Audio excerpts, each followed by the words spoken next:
My father was, he is on the left here, my father was officer of the General Staff of the Soviet Army. He was inspector of land forces, Soviet troops stationed in countries like Mongolia, Cuba, East European countries. This is the picture taken at the entrance of my Institute of Oriental Languages. It's a part of Moscow State University.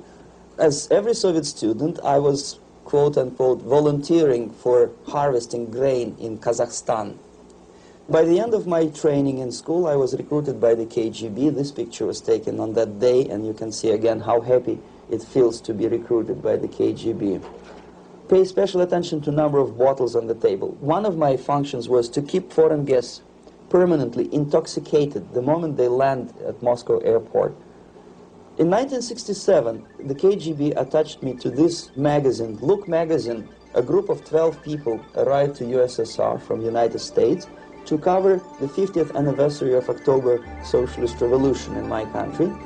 From the first page to the last page, it was a package of lies.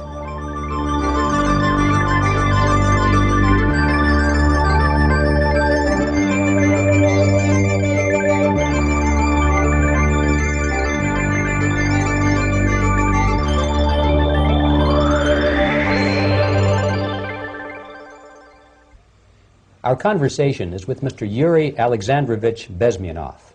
Mr. Bezmenov was born in 1939 in a suburb of Moscow. He was the son of a high-ranking Soviet Army officer. He was educated in the elite schools inside the Soviet Union and became an expert in Indian culture and Indian languages. He had an outstanding career with Novosti, which was the, and still is, I should say, the press arm or the press agency of the Soviet Union. It turns out that this is also a front for the KGB. One of his interesting assignments was to brainwash foreign diplomats when they visited Moscow. And he'll tell us a little bit about how they did this and how they planted information which eventually wound up in the press of the free world. He escaped to the West in 1970 after becoming totally disgusted with the Soviet system, and he did this at great risk to his life. He certainly is one of the world's outstanding experts on the subject of Soviet propaganda and disinformation and active measures. Mr. Bezmenov, I'd like to begin by having you tell us a little bit about some of your childhood memories. Well, the most vivid memory of my childhood was Second World War, or to be more precise, the end of the Second World War, when all of a sudden United States, from a friendly nation, which helped us to defeat Nazism, turned overnight into a deadly enemy. And it was very shocking because all newspapers were trying to present an image of belligerent, aggressive American imperialism. Most of the things that we were taught is that United States is aggressive power, which is just about to invade our beautiful, free, socialist country, that American CIA is dropping Colorado beetles on our beautiful potato fields to eliminate our crops, and each schoolboy had a picture of Colorado bug on the back page of his notebook, and we were instructed to go into collective fields to search for those little Colorado bugs. Of course we couldn't find any, neither we could find many potatoes, and that was explained again by the encroachments of the decadent imperialist power. The anti-American paranoia, hysteria in the Soviet propaganda was to such of such a higher degree that many less skeptical people or less stubborn would really believe that United States is just about to invade our beautiful motherland, and some secretly hope that it will come true. That's interesting. Yes. Well, getting back to life inside the Soviet Union or inside communist countries in general, in this country, at the university level primarily, we read and hear that the Soviet system is different from ours, but not that different, and that there is a convergence developing between all of the systems of the world, and that really it doesn't make an awful lot of difference what system you live under, because you have corruption and dishonesty and tyranny and all that sort of thing. From your personal experience, what is the difference between life under communism and life in the United States? Well, life is obviously very much different for simple reason that the Soviet Union is a state capitalist economically. It's a state capitalism where an individual has absolutely no rights, no value, his life is nothing, it's just like an insect. He is disposable, whereby in the United States even the worst criminal is treated as a human being. He has a fair trial, and some of them capitalize on their crimes. They publish their memoirs in their prisons and get handsomely paid by your crazy publishers. The differences, of course, in the daily life are very various, depending on whom we are talking about. In my own private life, I never suffered from communism simply because I was brought up in a family of high-ranking military officer. Most of the doors were open for me. Most of my expenses were paid by the government, and I never had any troubles with the authorities or with the police. So, in other words, I would say I enjoyed, or I had good reasons to enjoy all the advantages of so-called socialist system. Mm-hmm. My main motivations to defect had nothing to do with affluence. It was mainly moral indignation, moral protest, rebellion against the inhuman methods of the Soviet system. Well, specifically, what did you object to?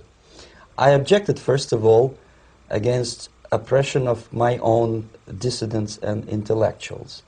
And that was the most disgusting thing that I witnessed as a young man, young student, who was brought up at a very troublesome period in our history, from Stalin to Khrushchev, from total tyranny and oppression to some kind of liberalization. Second, when I started working for the Soviet embassy in India, to my horror, I discovered that we are millions times more oppressive than any colonial or imperialist power in the history of mankind. That my country brings to India not freedom, progress, and friendship between the nations, but racism, exploitation, and slavery, and of course economical inefficiency to this country. Since I fell in love with India, I developed something which by KGB standards is extremely dangerous thing. It's called split loyalty, when an agent likes a country of assignment more than his own country. I literally fell in love with this beautiful country, a country of great contrasts, but also great humility, great tolerance, and philosophical and intellectual freedoms. My ancestors used to live in caves and eat raw meat when India was a highly civilized nation 6,000 years ago. So obviously the choice was not to the advantage of my own nation. I decided to defect and to entirely dissociate myself from that brutal regime.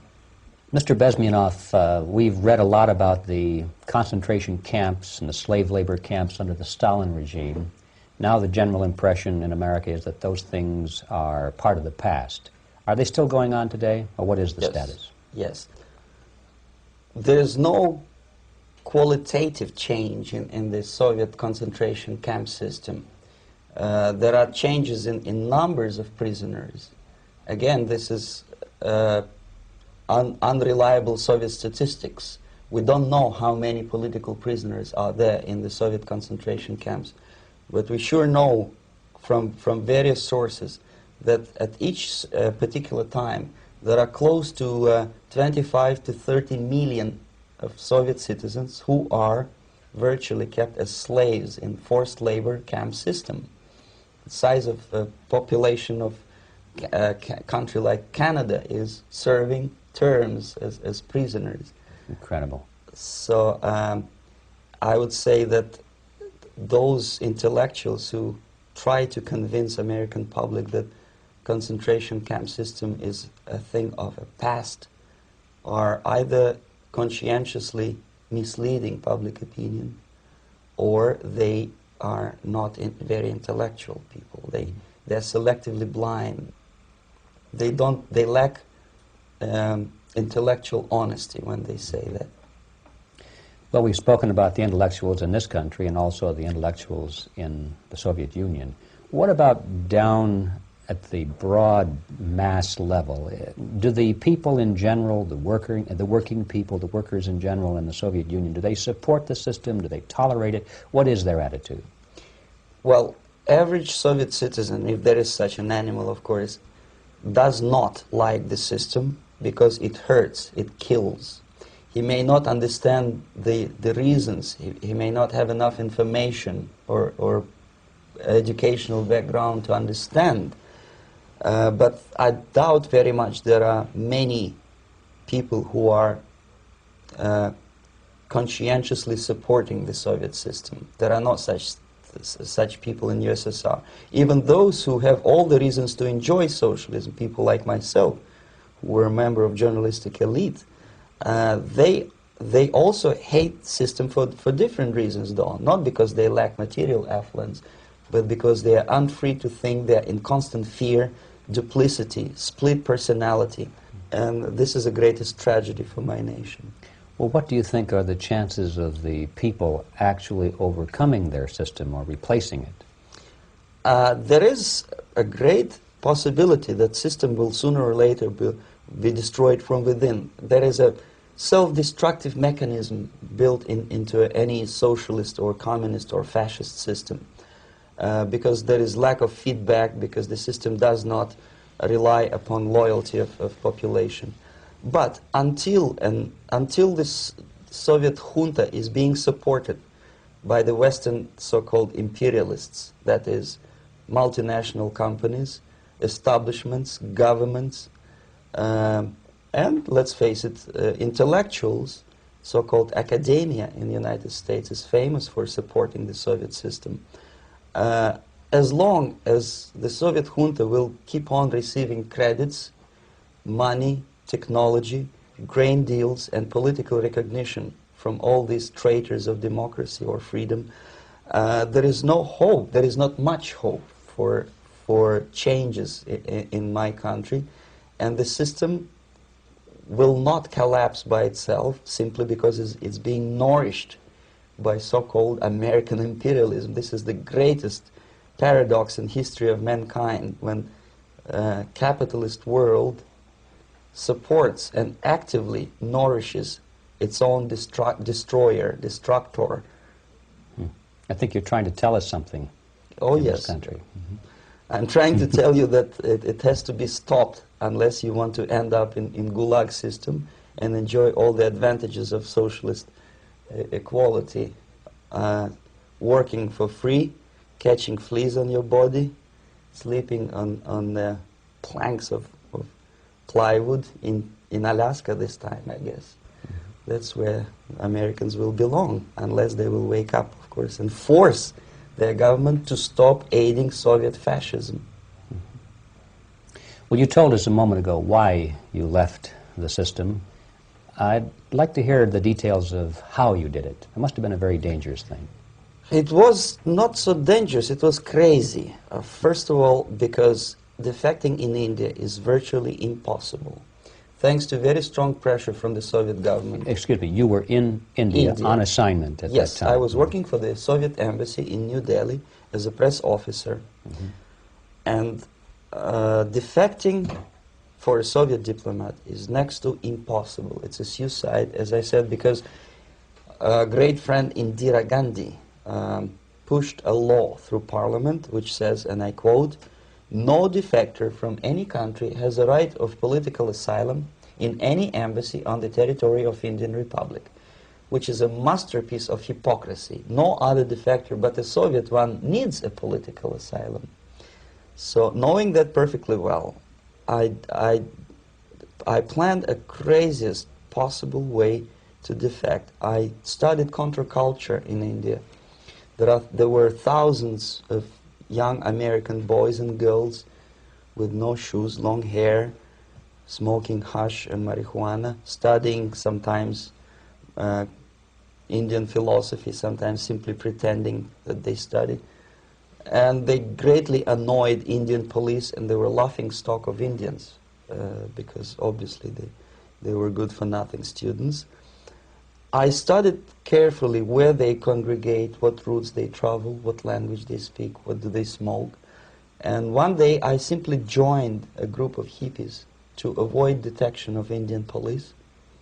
I was dressed as a typical hippie with blue jeans, long camise shirts, with all kind of nice decorations like beads, long hairs, I bought a wig because for several weeks I had to turn myself from a conservative Soviet diplomat into a very progressive American hippie. And that was the only way that I could avoid detection. It was very interesting experience, but it was necessary because from my own knowledge as a member of Soviet embassy staff, I knew that there were many cases when Soviet defectors were betrayed by Indian police, and also some Western embassies played a very dirty role in betraying the Soviet defectors. According to our information, they were some, I wouldn't call them double agents, but simply amoral people working for this for the United States embassy, and confiding in people like this would be a suicide. So I had to be extremely careful. I could not trust anyone, and that was the reason for such a crazy way to defect. Well, had you been caught in the act of trying to get out, what would have happened to you? Oh, most likely I would end up in concentration camp. Or, depending on the situation and on the whim of some bureaucrat in KGB, maybe even executed. This is normal practice. Quietly, of course, not publicly. But that would be the end of my defection, of course. Well, when did you finally make it to the United States? In 1970, after about 6 months of debriefing in Athens by the CIA, and I presume FBI too, they let me go first to Germany, then to Canada. That was my decision. I had to change my identity to protect my family and my friends in USSR.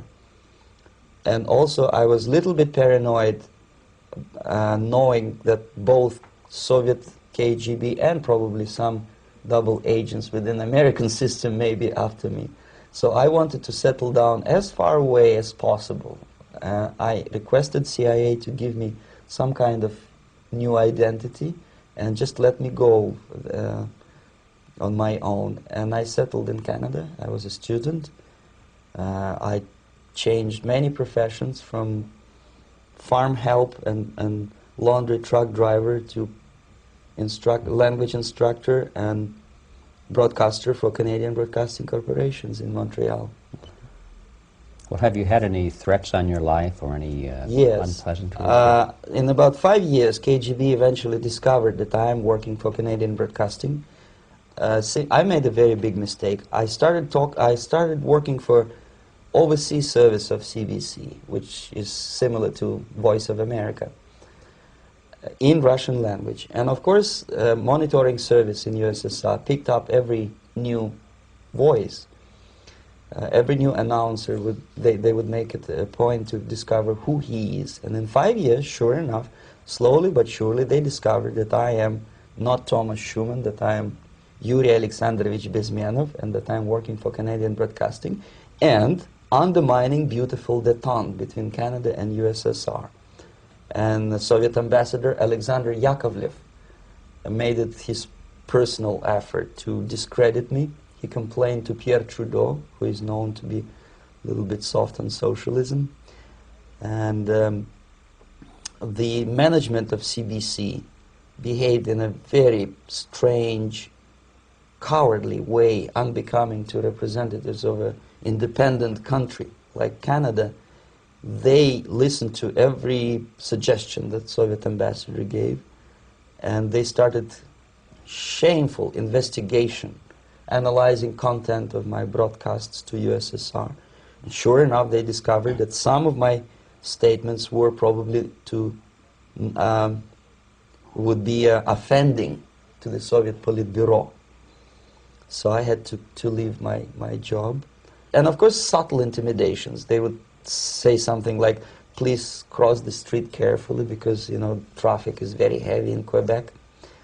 And fortunately, I know about the psychology and the logic of activity of the KGB, and I never allowed myself to be intimidated.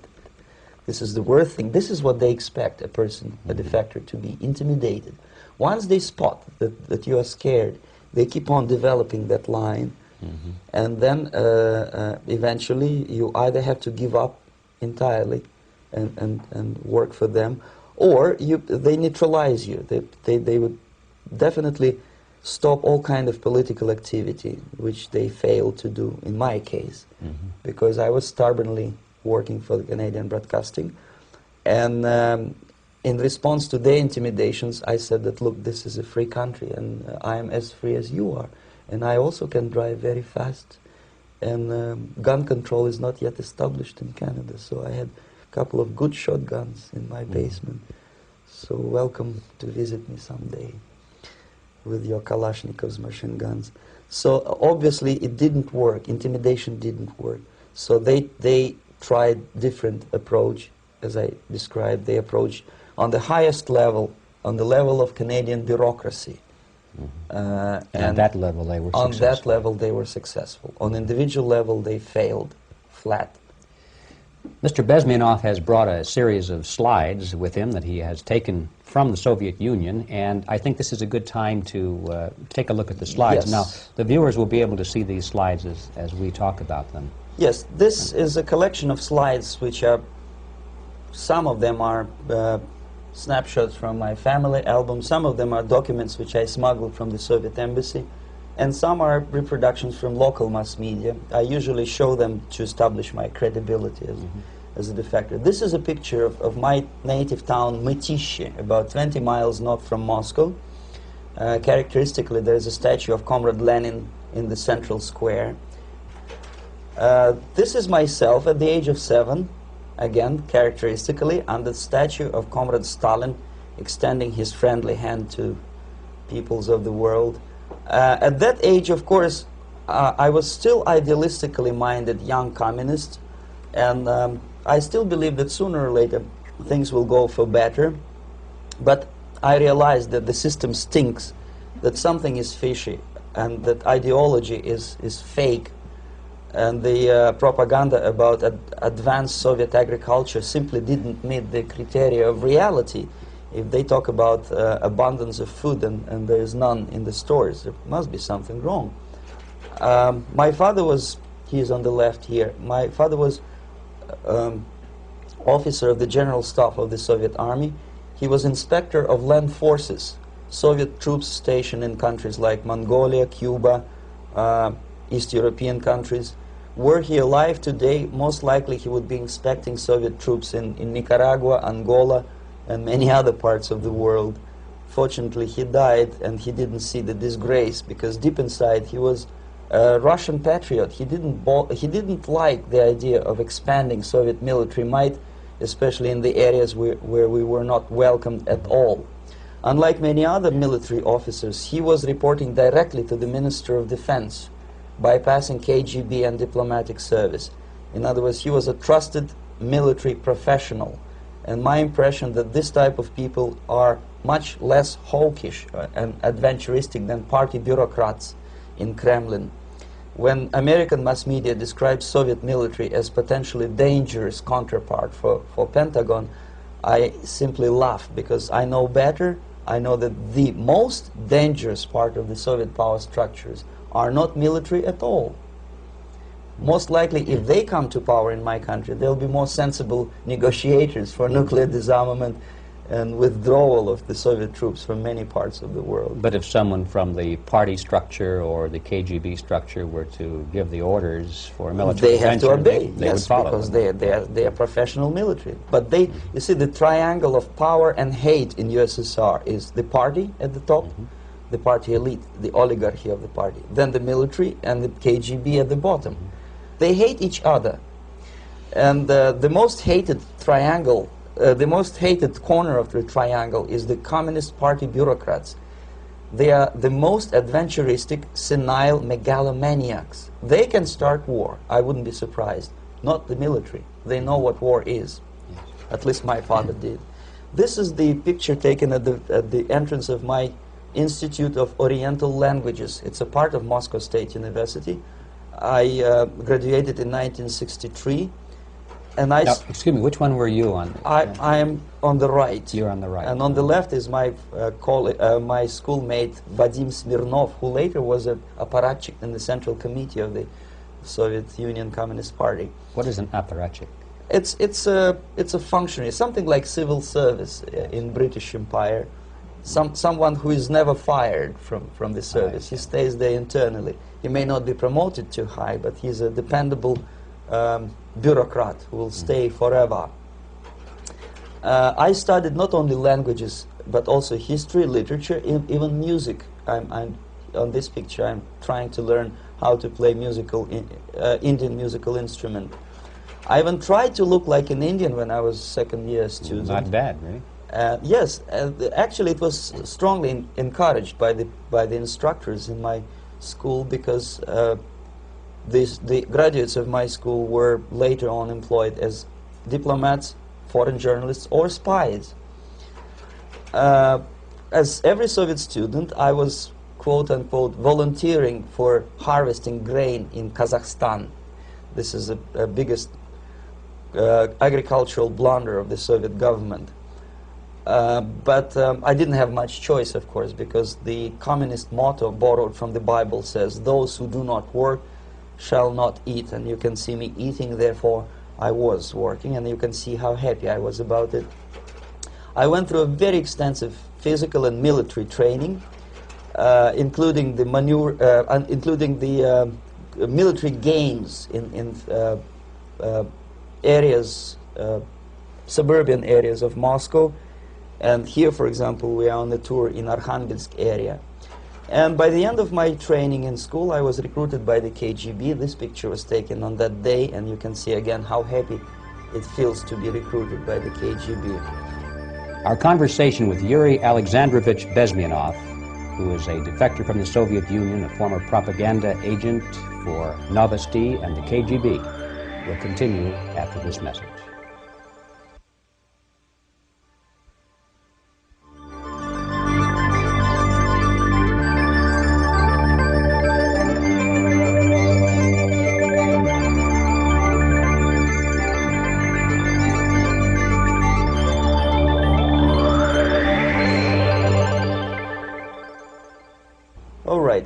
As every student in USSR, I went through very extensive physical and military training and civil defense training too. Unlike in United States, where civil defense is virtually non-existent, zero. In USSR, every student, whatever his major subject, has to go through very extensive 4-year military and civil defense training. You can see me here with a group of students during one of the war games near Moscow.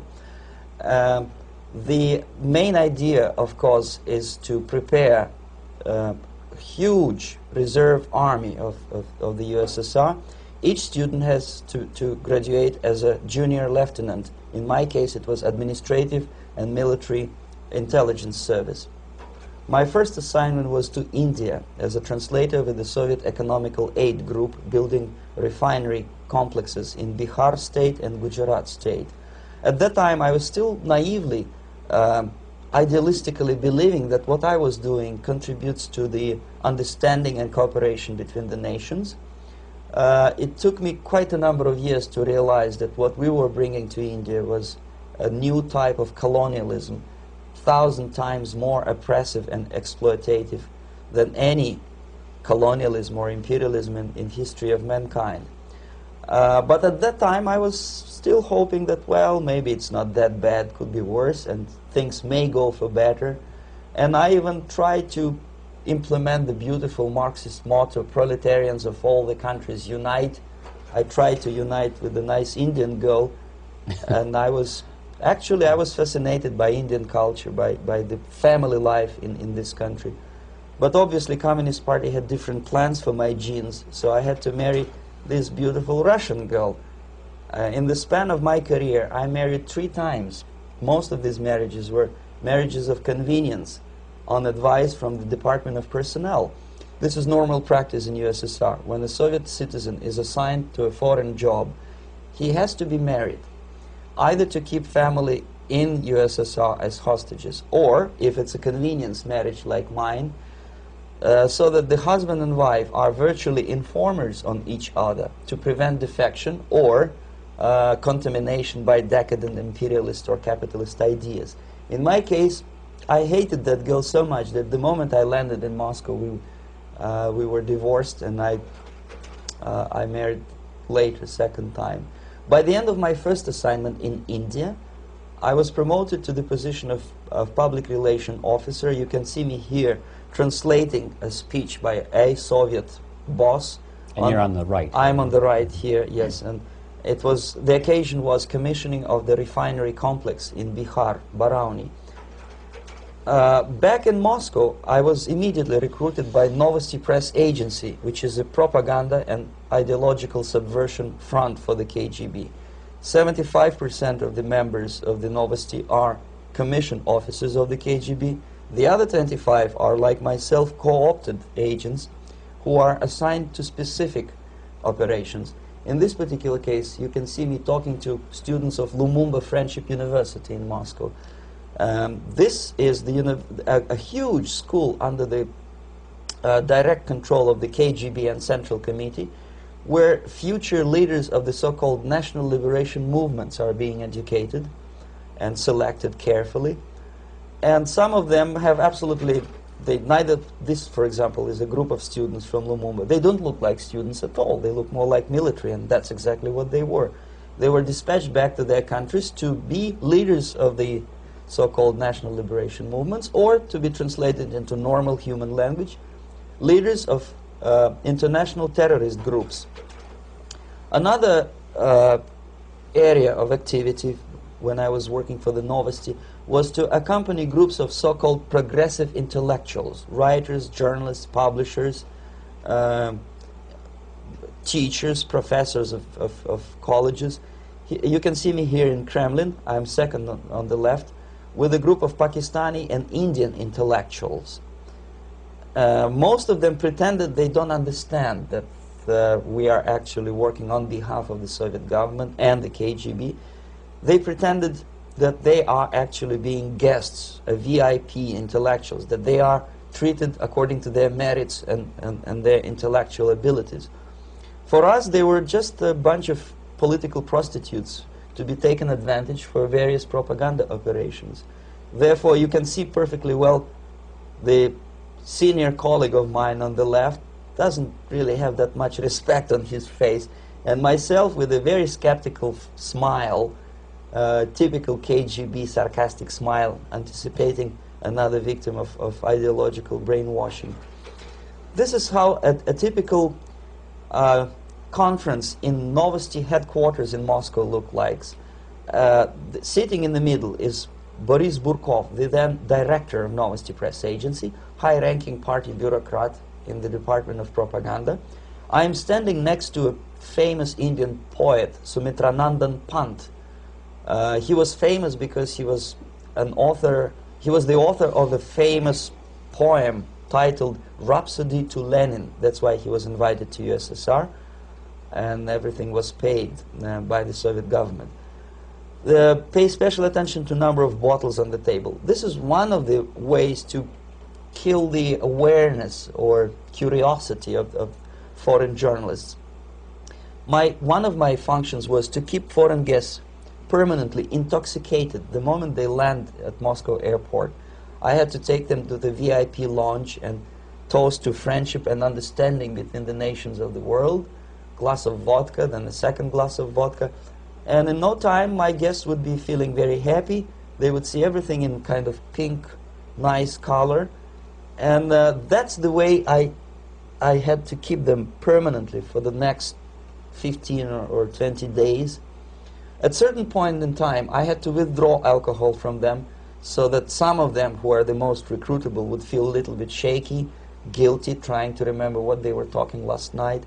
That's the time to approach them with all kind of nonsense, such as joint communique or statement for Soviet propaganda. That's the time they are the most flexible. And of course, what they didn't understand, they didn't realize or pretended not to realize, that myself, who was drinking together with them, was not drinking at all. I had ways to get rid of alcohol through various techniques, including special pills which were given to me by my colleagues. But they were taking it seriously. In other words, they would consume quite large volumes of alcohol and feel quite uneasy next morning. In 1967, the KGB attached me to this magazine, Look magazine. A group of 12 people arrived to USSR from United States to cover the 50th anniversary of October Socialist Revolution in my country. From the first page to the last page, it was a package of lies, propaganda cliché, which were presented to American readers as opinions and deductions of American journalists. Nothing could be far from truth. These were not opinions. They were not opinions at all.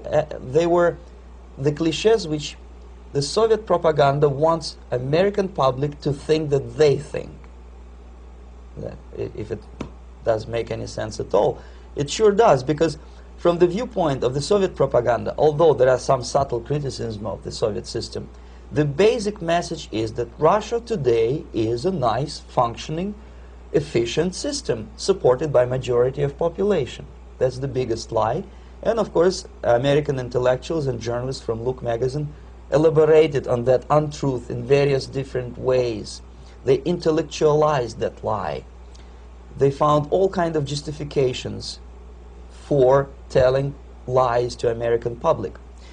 Excuse me, it was partly your job to make sure that they got these ideas, yes, and accepted them as their own ideas. Right. Actually, even before they arrived to USSR, and they paid astronomical sum of money for that visit, they were submitted, this Novosti Press Agency developed so-called backgrounders, 20-25 pages of information and opinions which were presented to the journalists even before they bought their tickets to Moscow.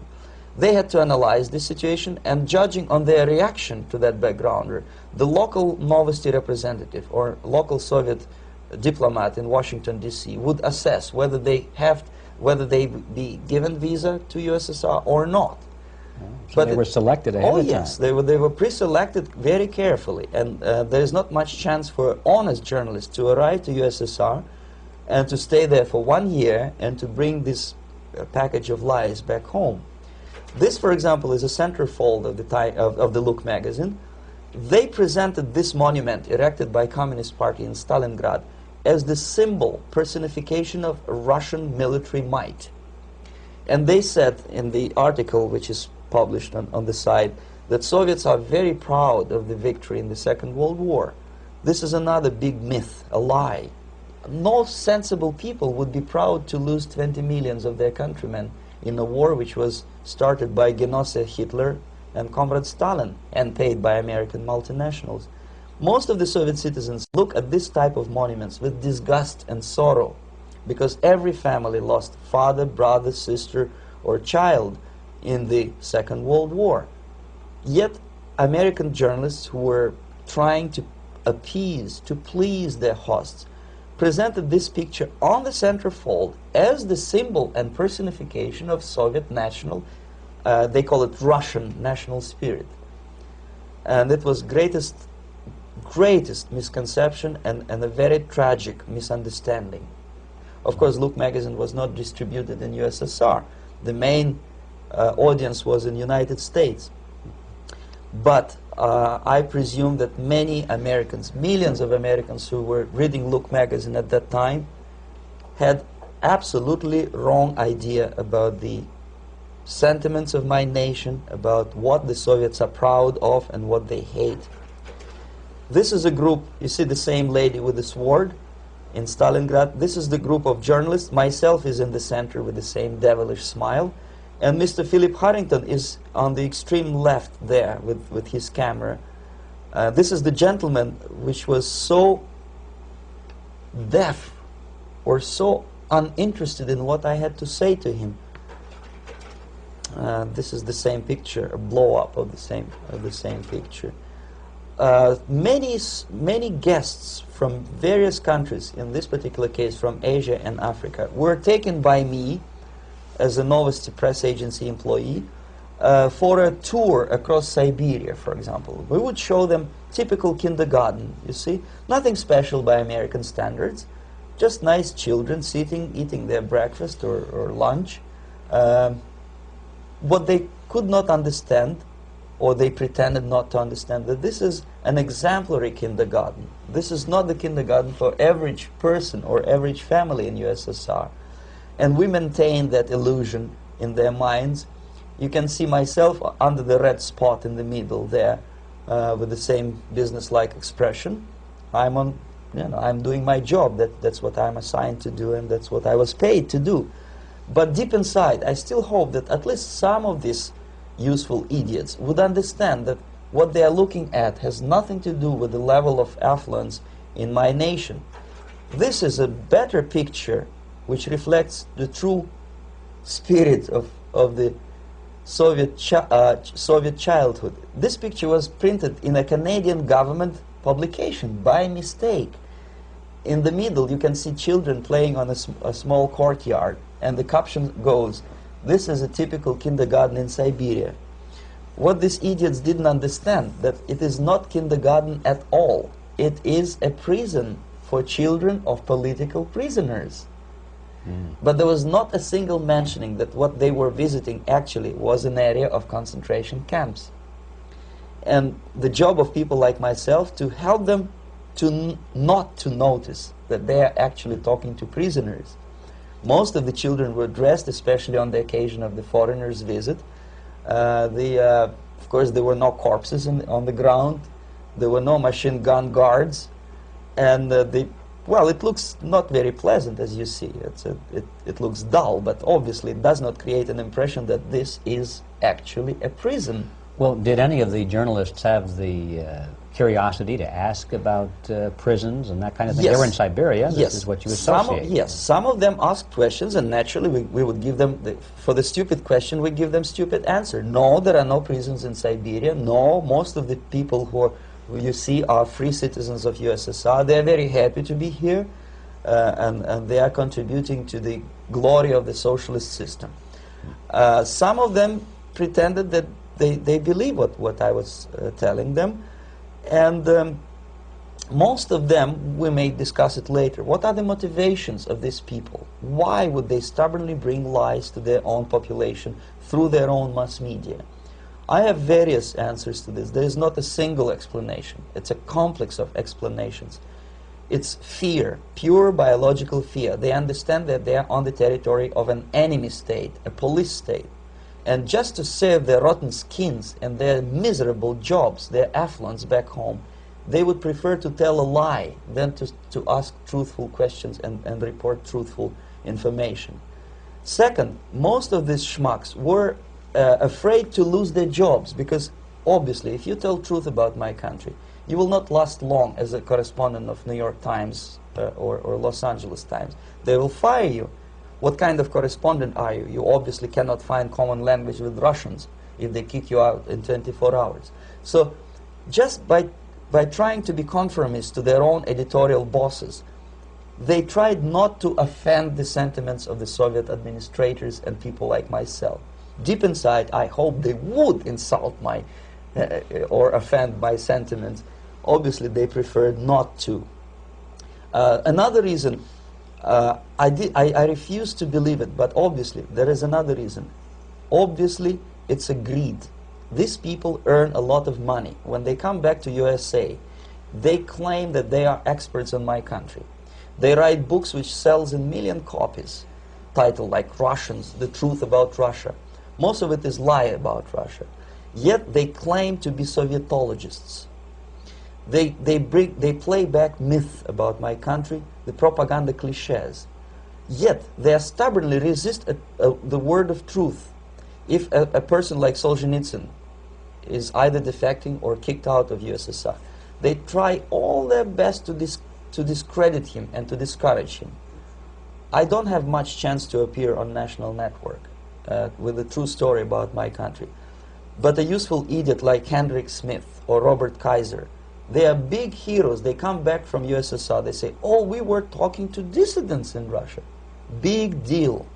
Soviet dissidents are chasing American correspondents in the streets, and they're cowardly escaping from these contacts.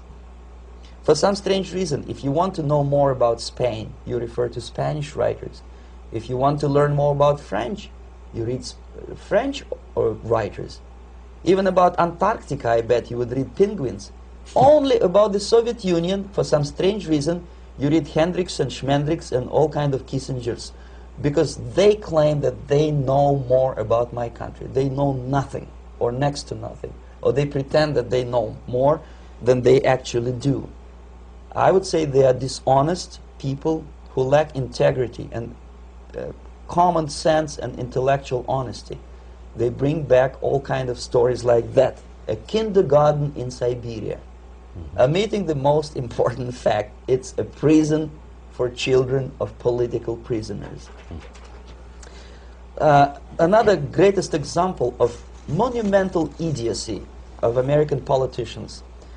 Edward Kennedy was in Moscow, and he thought that he is a popular, charismatic American politician who is easygoing, who can smile, dance at the wedding in Russian Palace of Marriages. What he did not understand, or maybe he pretended not to understand, that actually he was being taken for a ride.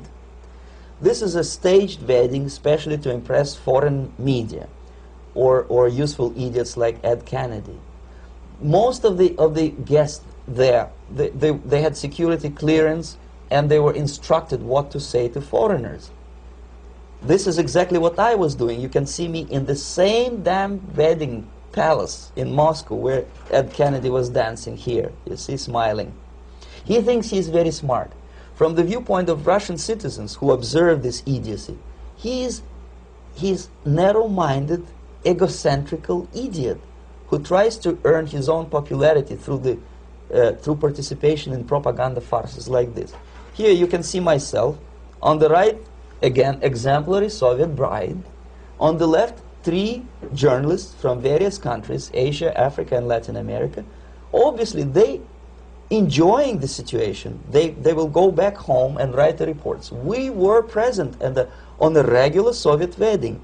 They were not present on a regular Soviet wedding. They were present, they were parts of a farce, of a circus performance.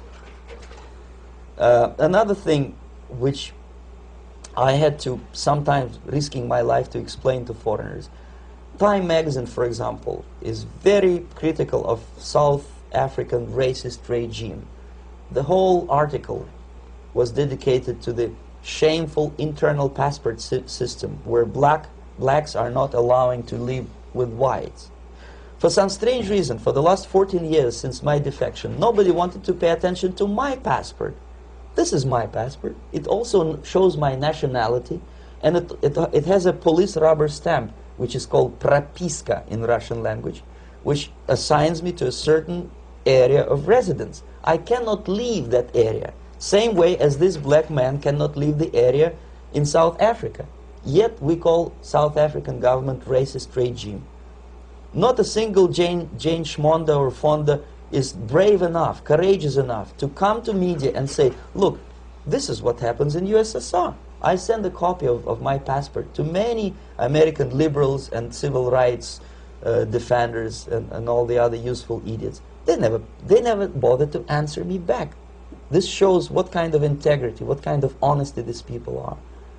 They're a bunch of hypocrites because they don't want to recognize a good example of racism in my country.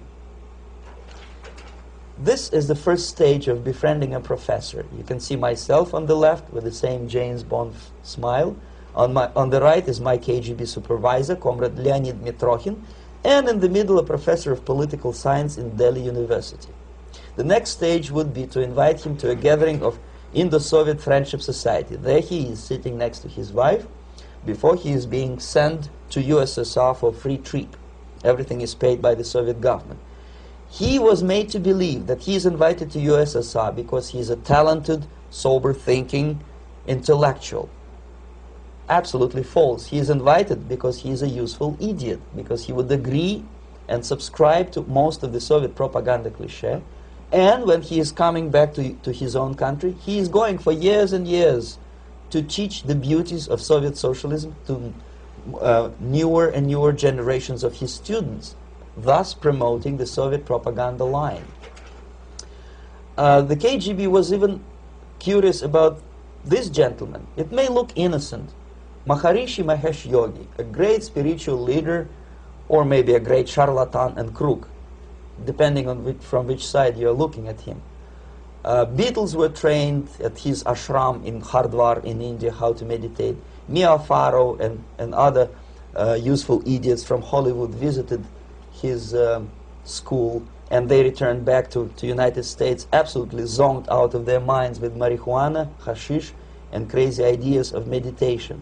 To meditate, in other words, to isolate oneself from the current social and political issues of your own country, to get into your own bubble, to forget about troubles of the world. Obviously, KGB was very fascinated with such a beautiful school, such a brainwashing center for stupid Americans. I was dispatched by the KGB to check what kind of VIP Americans attend this school. That's you on the left. Yes, I'm on the left. I was trying to get enrolled in that school. Unfortunately, the Maharishi Mahesh Yogi asked too much. He wanted $500 American for enrollment. But my function was not actually to get enrolled in the school. My function was to discover what kind of people from United States attend this school. And we discovered that, yes, there are some influential members of family, public opinion makers of United States, who come back with the crazy stories about Indian philosophy. Indians themselves look upon them as idiots, useful idiots. To say nothing about KGB, who looked at them as extremely naive, misguided people. Obviously, a VIP, say a wife of a congressman, or a prominent Hollywood personality, after being trained in that school, is much more instrumental in the hands of manipulators of public opinion and KGB than a normal person who understands, who looks through this type of fake religious training. Why would they be more susceptible to manipulation? I just mentioned that because, you see, a person who is too much involved in introspective meditation. You see, if you carefully look what Maharishi Mahesh Yogi is teaching to Americans, is that most of the problems, most of the burning issues of today can be solved simply by meditating. Don't rock the boat. Don't get involved. Just sit down, look at your navel, and meditate. And the things, due to some strange logic, due to cosmic vibration, will settle down by themselves. This is exactly what the KGB and Marxist-Leninist propaganda wants from Americans, to distract their opinion, attention, and mental energy from real issues of the United States into a non-issues, into a non-world, non-existent harmony. Obviously, it's more beneficial for the Soviet aggressors to have a bunch of duped Americans than Americans who are self-conscious, healthy, physically fit, and alert to the reality. Maharishi Mahesh Yogi obviously is not on the payroll of the KGB. But whether he knows it or not, he contributes greatly to demoralization of American society. And he's not the only one. There are hundreds of those gurus who come to your country to capitalize on naivete and stupidity of Americans. It's a fashion. It's a fashion to meditate. It's a fashion not to be involved. So obviously, you can see that if KGB were that curious, if they paid my trip to Hardwar, if they assigned me to that strange job, obviously they were very much fascinated. They were convinced that that type of brainwashing is very efficient and instrumental in demoralization of the United States. Our conversation with Yuri Alexandrovich Bezmenov, who is a defector from the Soviet Union, a former propaganda agent for Novosti and the KGB, will continue after this message.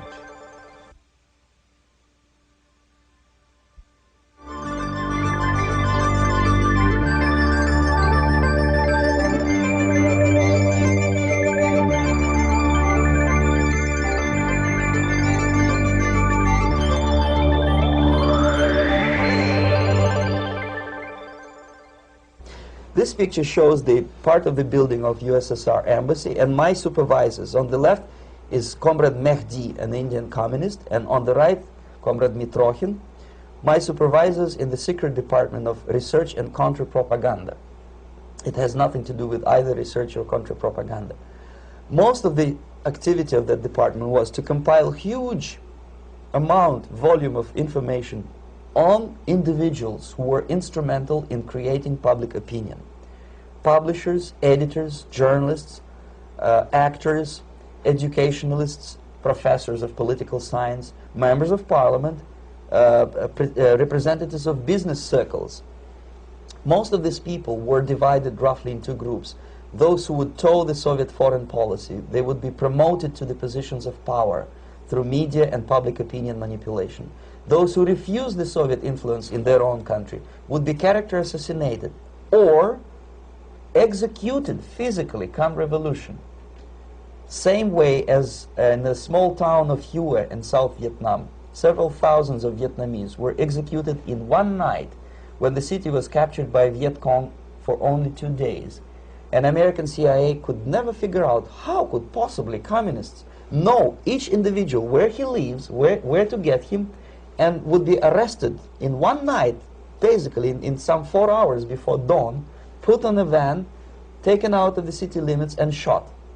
The answer is very simple. Long before communists occupied the city, there was extensive network of informers, local Vietnamese citizens, who knew absolutely everything about people who are instrumental in public opinion, including barbers and taxi drivers.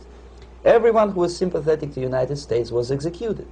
Same thing was done under the guidance of the Soviet embassy in Hanoi, and same thing I was doing in New Delhi.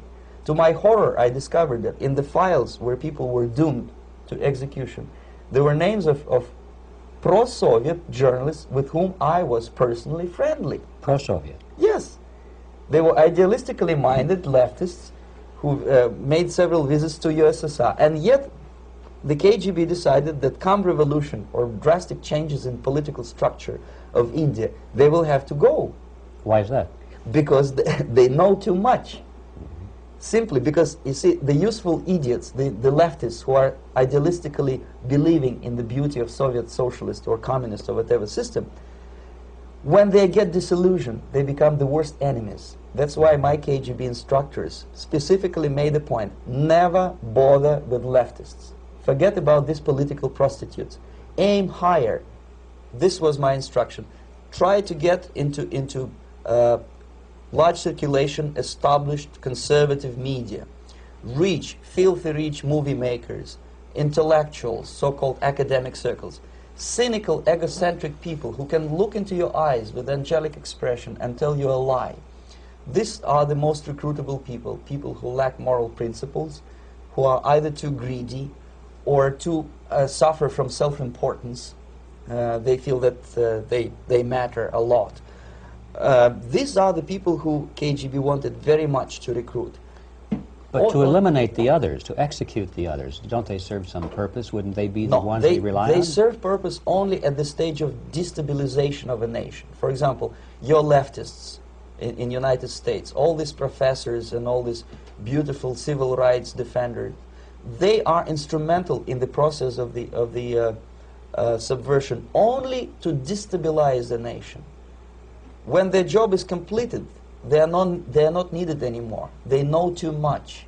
Some of them, when they get disillusioned, when they see that Marxist-Leninists come to power, obviously they get offended. They think that they will come to power. That will never happen, of course. They will be lined up against the wall and shot.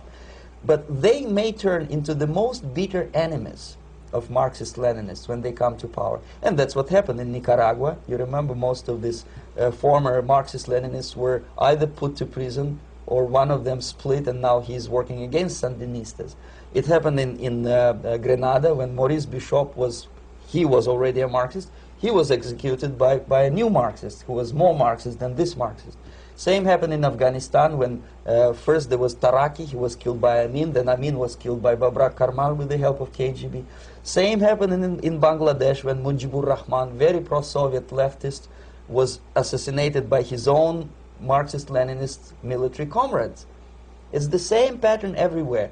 The moment they serve their purpose, all the useful idiots are either be executed entirely, all the idealistically minded Marxists, or exiled or put in prisons, like in Cuba. Many former Marxists are in Cuba, in prison.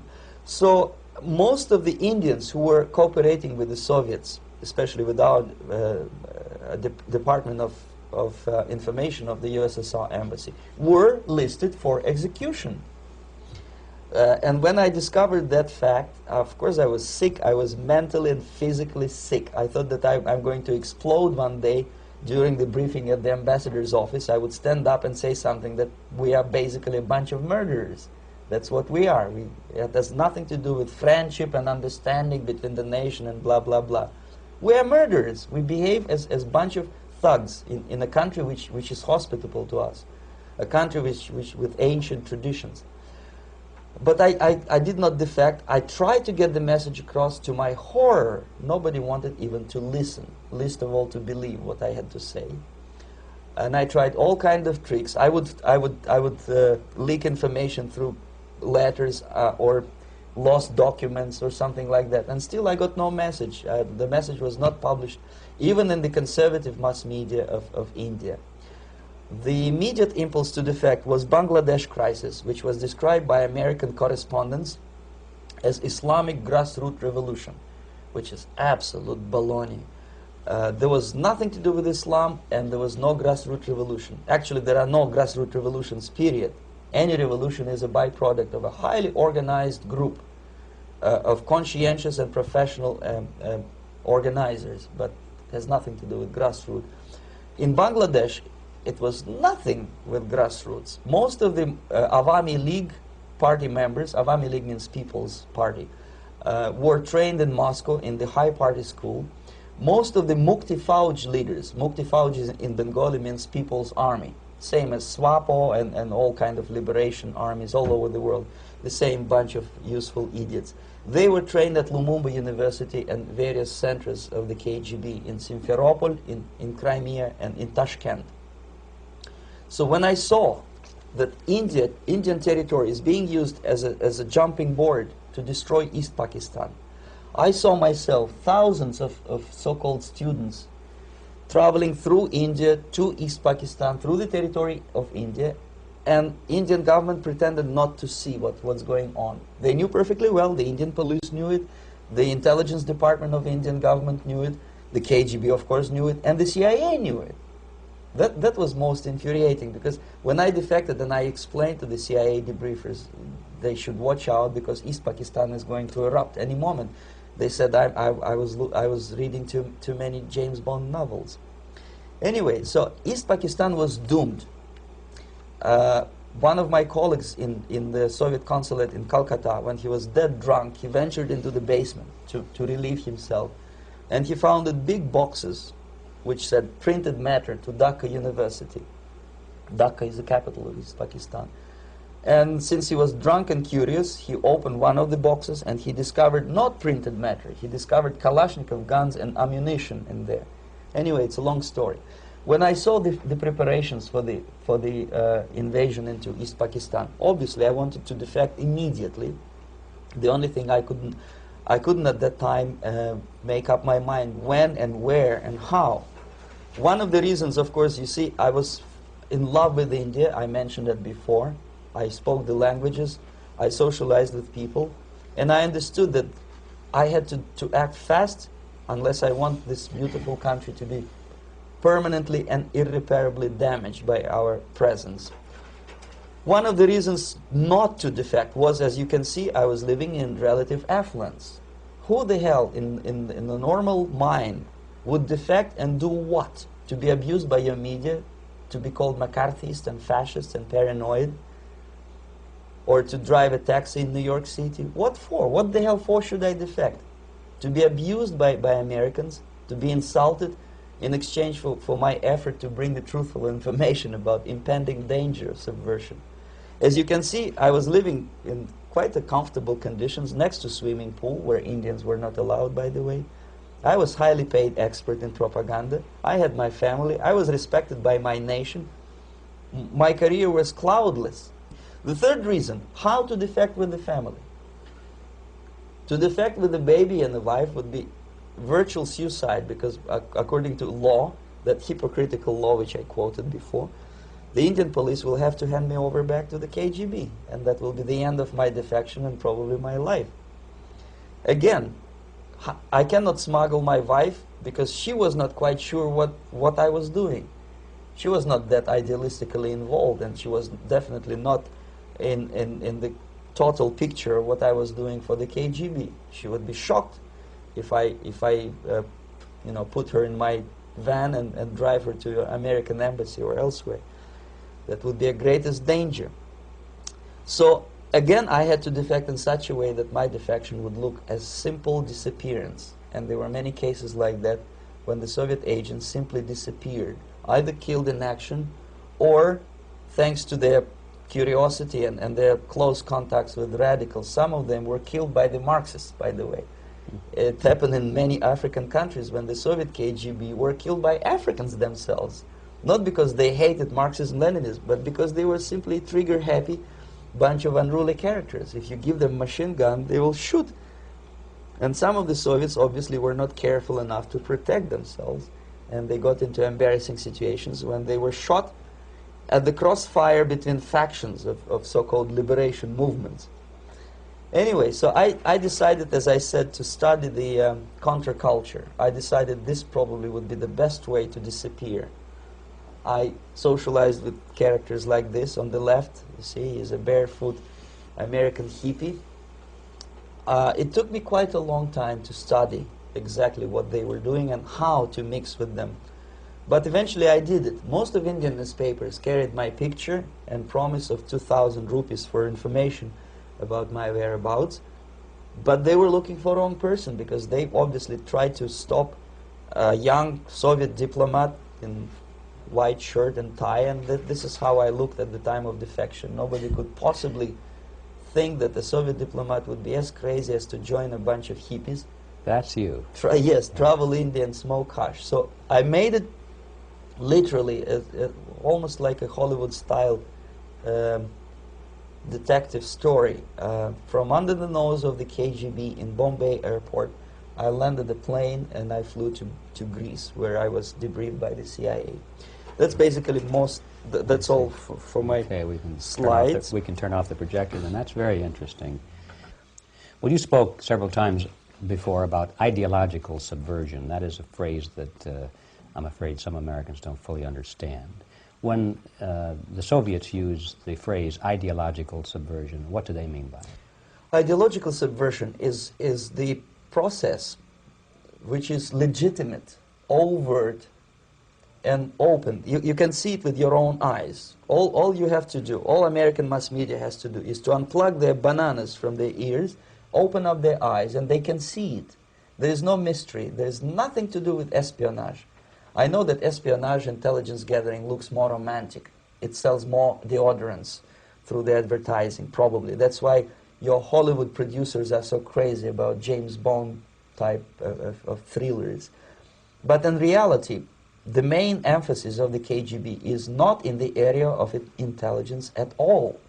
According to my opinion and opinion of many defectors of my caliber, only about 15% of time, money, and manpower is spent on espionage as such. The other 85% is a slow process which we call either ideological subversion or active measures, активные мероприятия in the language of the KGB, or psychological warfare. What it basically means is to change the perception of reality of every American to such an extent that despite of the abundance of information, no one is able to come to sensible conclusions in the interests of defending themselves, their families, their community, and their country. It's a great brainwashing process which goes very slow, and it's divided in 4 basic stages. The first one being demoralization. It takes from 15 to 20 years to demoralize a nation. Why that many years? Because this is the minimum number of years which requires to educate one generation of students in the country of your enemy, exposed to the ideology of the enemy. In other words, Marxism-Leninism ideology is being pumped into the soft heads of at least 3 generations of American students without being challenged or counterbalanced by the basic values of Americanism, American patriotism. The result you can see. Most of the people who graduated in the 60s, dropouts or half-baked intellectuals, are now occupying the positions of power in the government, civil service, business, mass media, educational system. You are stuck with them. You cannot get rid of them. They are contaminated. They are programmed to think and react to certain stimuli in a certain pattern. You cannot change their mind, even if you expose them to authentic information, even if you prove that white is white and black is black. You still cannot change the basic perception and the logic of behavior. In other words, these people, the process of demoralization is complete and irreversible. To get rid society of these people, you need another 20 or 15 years to educate a new generation of patriotically minded and common sense people who would be acting in favor and in the interests of the United States society. And yet these people who've been programmed and, as you say, in place and Yes. who are favorable to an opening with the Soviet concept, these are the very people who would be marked for extermination in this country? Most of them, yes. Simply because the psychological shock when they will see in future what the beautiful society of equality and social justice means in practice, obviously they will revolt. They will be very unhappy, frustrated people. And the Marxist-Leninist regime does not tolerate these people. Obviously they will join the links of dissenters, dissidents. Unlike in present United States, there will be no place for dissent in future Marxist-Leninist America. Here you can get popular like Daniel Ellsberg and filthy rich like Jane Fonda for being dissident, for criticizing your Pentagon. In future, these people will be simply squashed like cockroaches. Nobody is going to pay them nothing for their beautiful, noble ideas of equality. This they don't understand, and it will be a greatest shock for them, of course. The demoralization process in the United States is basically completed already. For the last 25 years, actually it's overfulfilled, because demoralization now reaches such areas where previously not even Comrade Andropov and all his experts would even dream of such a tremendous success. Most of it is done by Americans to Americans, thanks to lack of moral standards. As I mentioned before, exposure to true information does not matter anymore. A person who was demoralized is unable to assess true information. The facts tell nothing to him. Even if I shower him with information, with authentic proof, with documents, with pictures, even if I take him by force to the Soviet Union and show him concentration camp, he will refuse to believe it until he is going to receive a kick in his fat bottom. When a military boot crashes his balls, then he will understand, but not before that. That's the tragic of the situation of demoralization. So basically America is stuck with demoralization, and unless, even if you start right now, here, this minute, you start educating new generation of Americans, it will still take you 15 to 20 years to turn the tide of ideological perception of reality back to normalcy and patriotism. The next stage is destabilization. This time, subverter does not care about your ideas and the patterns of your consumption. Whether you eat junk food and get fat and flabby, doesn't matter anymore. This time, and it takes only from 2 to 5 years to destabilize a nation, what matters is essentials: economy, foreign relations, defense systems. And you can see it quite clearly that in some areas, in such sensitive areas as defense and economy, the influence of Marxist-Leninist ideas in the United States is absolutely fantastic. I could never believe it 14 years ago when I landed in this part of the world, that the process will go that fast. The next stage, of course, is crisis. It may take only up to 6 weeks to bring a country to the verge of crisis. You can see it in Central America now. And after crisis, with a violent change of power, structure, and economy, you have so-called the period of normalization. It may last indefinitely. Normalization is a cynical expression borrowed from Soviet propaganda. When the Soviet tanks moved into Czechoslovakia in '68, Comrade Brezhnev said, "Now the situation in brotherly Czechoslovakia is normalized." This is what will happen in the United States if you allow all these schmucks to bring the country to crisis, to promise people all kind of goodies and the paradise on earth, to destabilize your economy, to eliminate the principle of free market competition, and to put a big brother government in Washington, D.C., with benevolent dictators like Walter Mondale, who will promise lots of things, never mind whether the promises are fulfillable or not.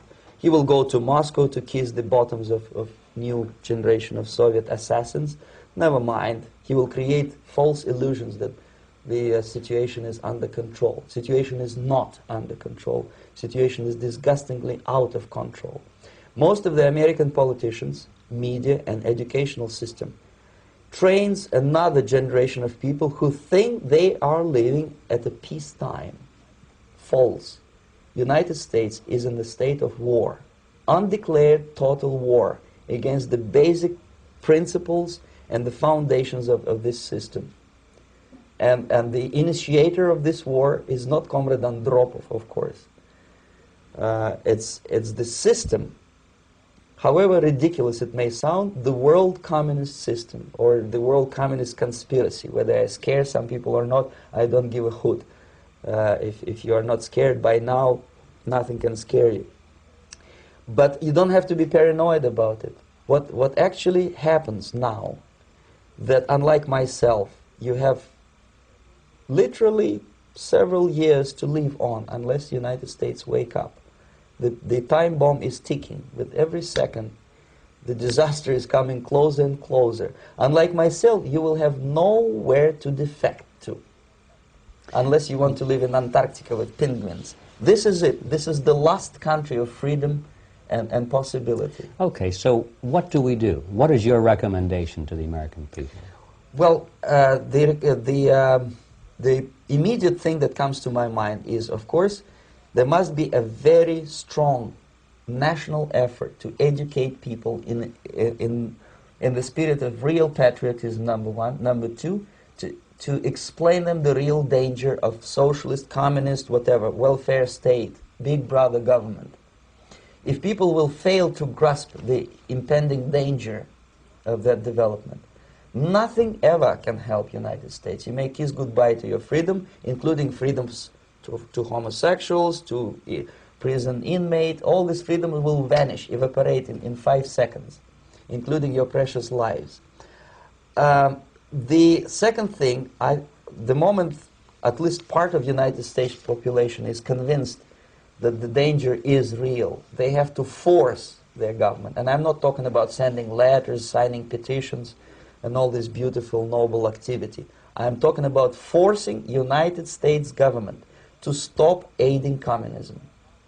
Because there is no other problem more burning and urgent than to stop the Soviet military-industrial complex from destroying whatever is left of the free world. And it is very easy to do.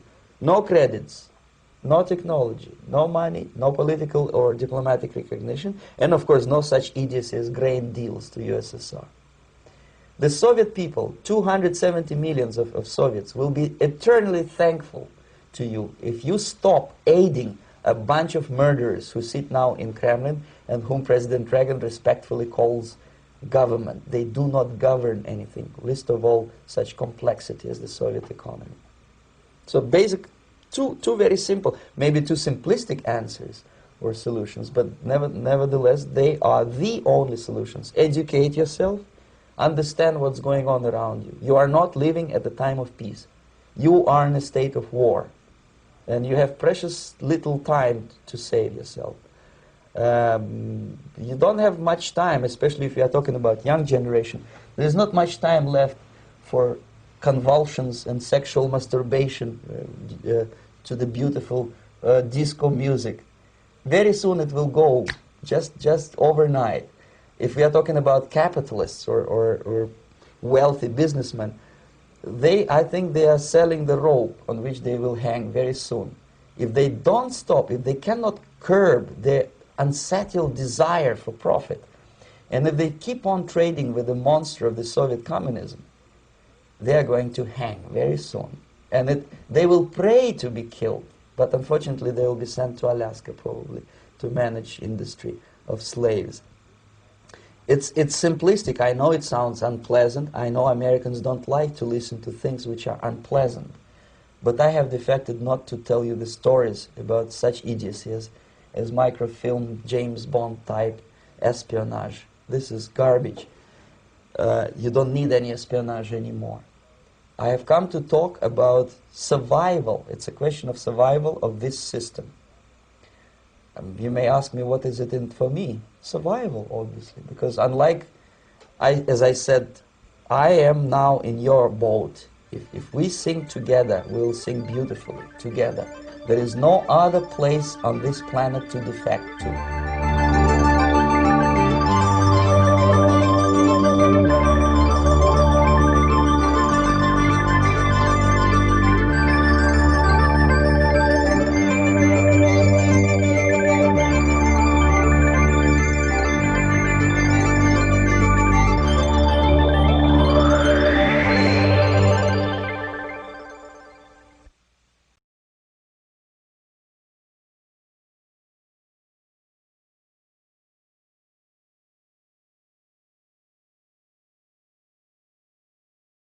Subversion is the term, if you look in a dictionary or criminal code to that matter, usually is explained as a part of activity to destroy things like religion, government, system, political, economical system of a country.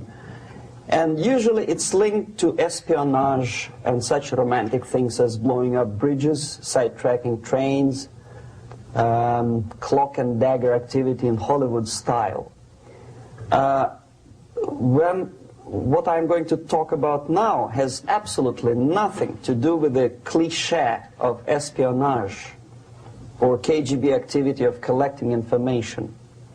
So the greatest mistake or misconception, I think, is that whenever we are talking about KGB, for some strange reason, starting from Hollywood movie makers to professors of political science and quote-unquote experts on Soviet affairs, or Kremlinologists as they call themselves, they think that the most desirable thing for Andropov and the whole KGB is to steal blueprints of some supersonic jet, bring it back to Soviet Union and sell it to the Soviet military-industrial complex. It's only partly true. If we take the whole time, money, and manpower that the Soviet Union and KGB in particular spends outside of USSR border, we will discover, of course there are no official statistics unlike with CIA or FBI, that the espionage as such occupies only 10 to 15% of money, time, and manpower. 15% of the activity of KGB.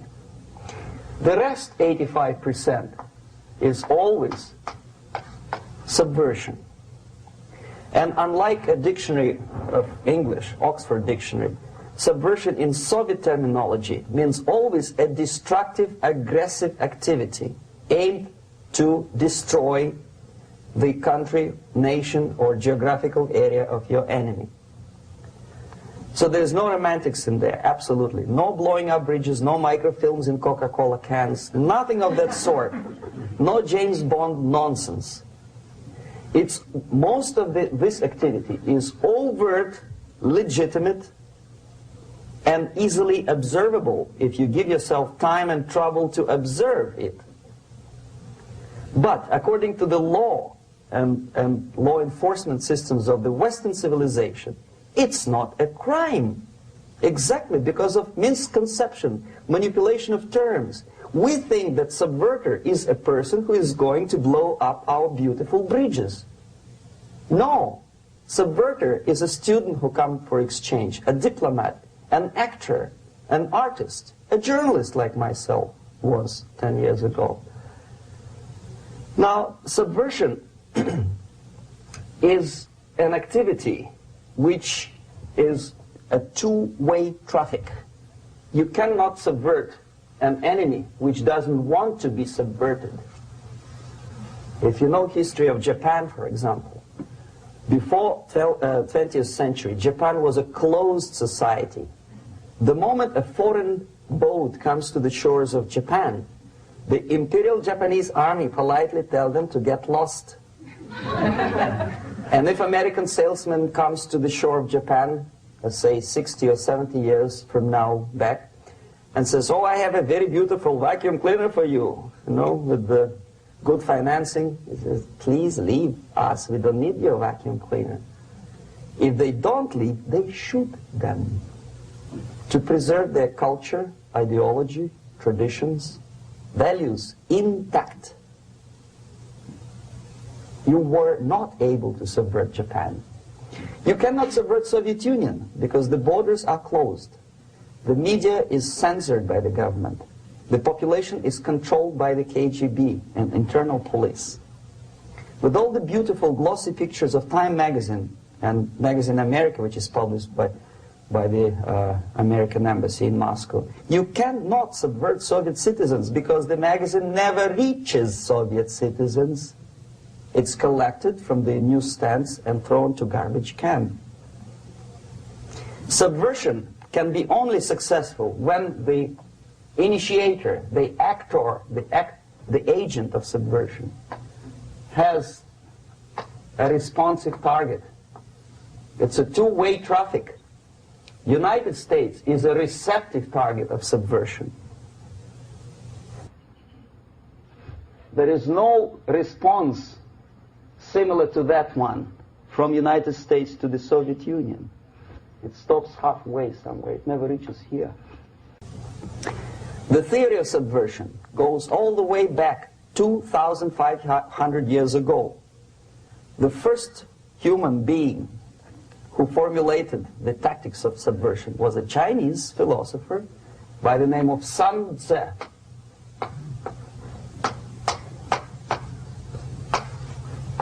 2,500 years BC.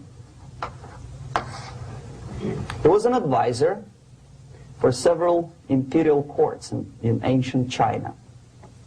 And he said, after long meditation, that to implement state policy in a warlike manner, it's the most counterproductive, barbaric, and inefficient to fight on a battlefield. You know that war is continuation of state policy, right? So if you want successfully to implement your state policy and you start fighting, this is the most idiotic way to do it. The highest art of warfare is not to fight at all, but to subvert anything of value in the country of your enemy, until such time that the perception of reality of your enemy is screwed up to such an extent that he does not perceive you as an enemy, and that your system, your civilization, and your ambitions look to your enemy as an alternative, if not desirable, then at least feasible. Better red than dead.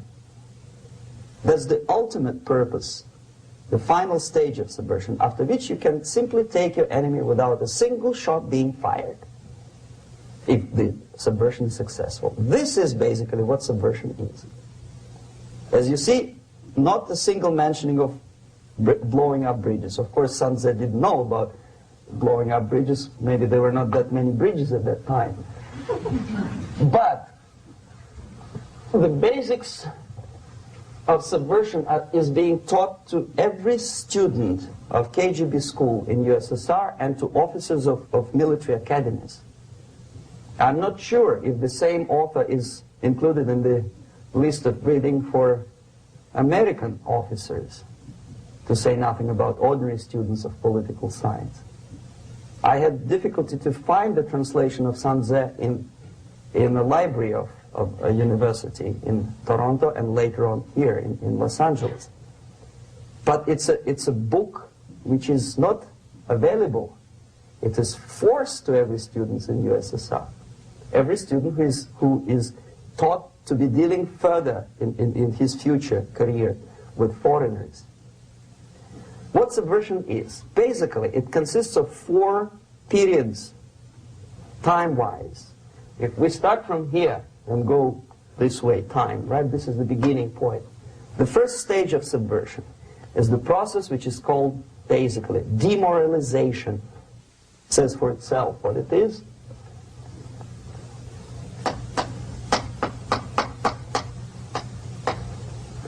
It takes from, say, 15 to 20 years to demoralize a society. Why 15 or 20 years? This is the time sufficient to educate one generation of students or children. One generation. One lifetime span of a person, a human being, which is dedicated to study, to shaping up the outlook, ideology, personality. No more, no less. Usually it takes from 15 to 20 years. What it includes? It includes influencing, or by various methods, infiltration, propaganda methods, direct contacts, doesn't really matter. I will describe them later. Of various areas where public opinion is formulated or shaped. Religion, educational system, social life, administration, law enforcement system, military, of course, and labor and employer relations, economy. Okay? 5 areas. I will not write them down because we will not have enough space. Sometimes when I describe all the methods, students ask me question, are you sure this is the result of the Soviet influence? Not necessarily. You see, the tactic of subversion, about which I'm talking, is similar to the martial art, the Japanese martial art. If some of you are familiar with that tactic, probably you will remember that if an enemy is bigger and heavier than yourself, it would be very painful to resist his direct strike. If a heavier person wants to strike me in the face, it would be very naive and counterproductive to stop his blow. The Chinese and Japanese judo art tells us what to do. First to avoid the strike, then to grab the fist and continue his movement in the direction where it was before, right? Until the enemy crashes in the wall. You see? So, what happens here? The target country obviously does something wrong. If it's a free democratic society, there are many different movements within the society. There are obviously, in every society, there are people who are against this society. They may be simple criminals, ideologically in disagreement with the state policy, conscientious enemies, simply psychotic personalities who are against anything, right? And finally, there are a small group of agents of a foreign nation, bought, subverted, recruited, right?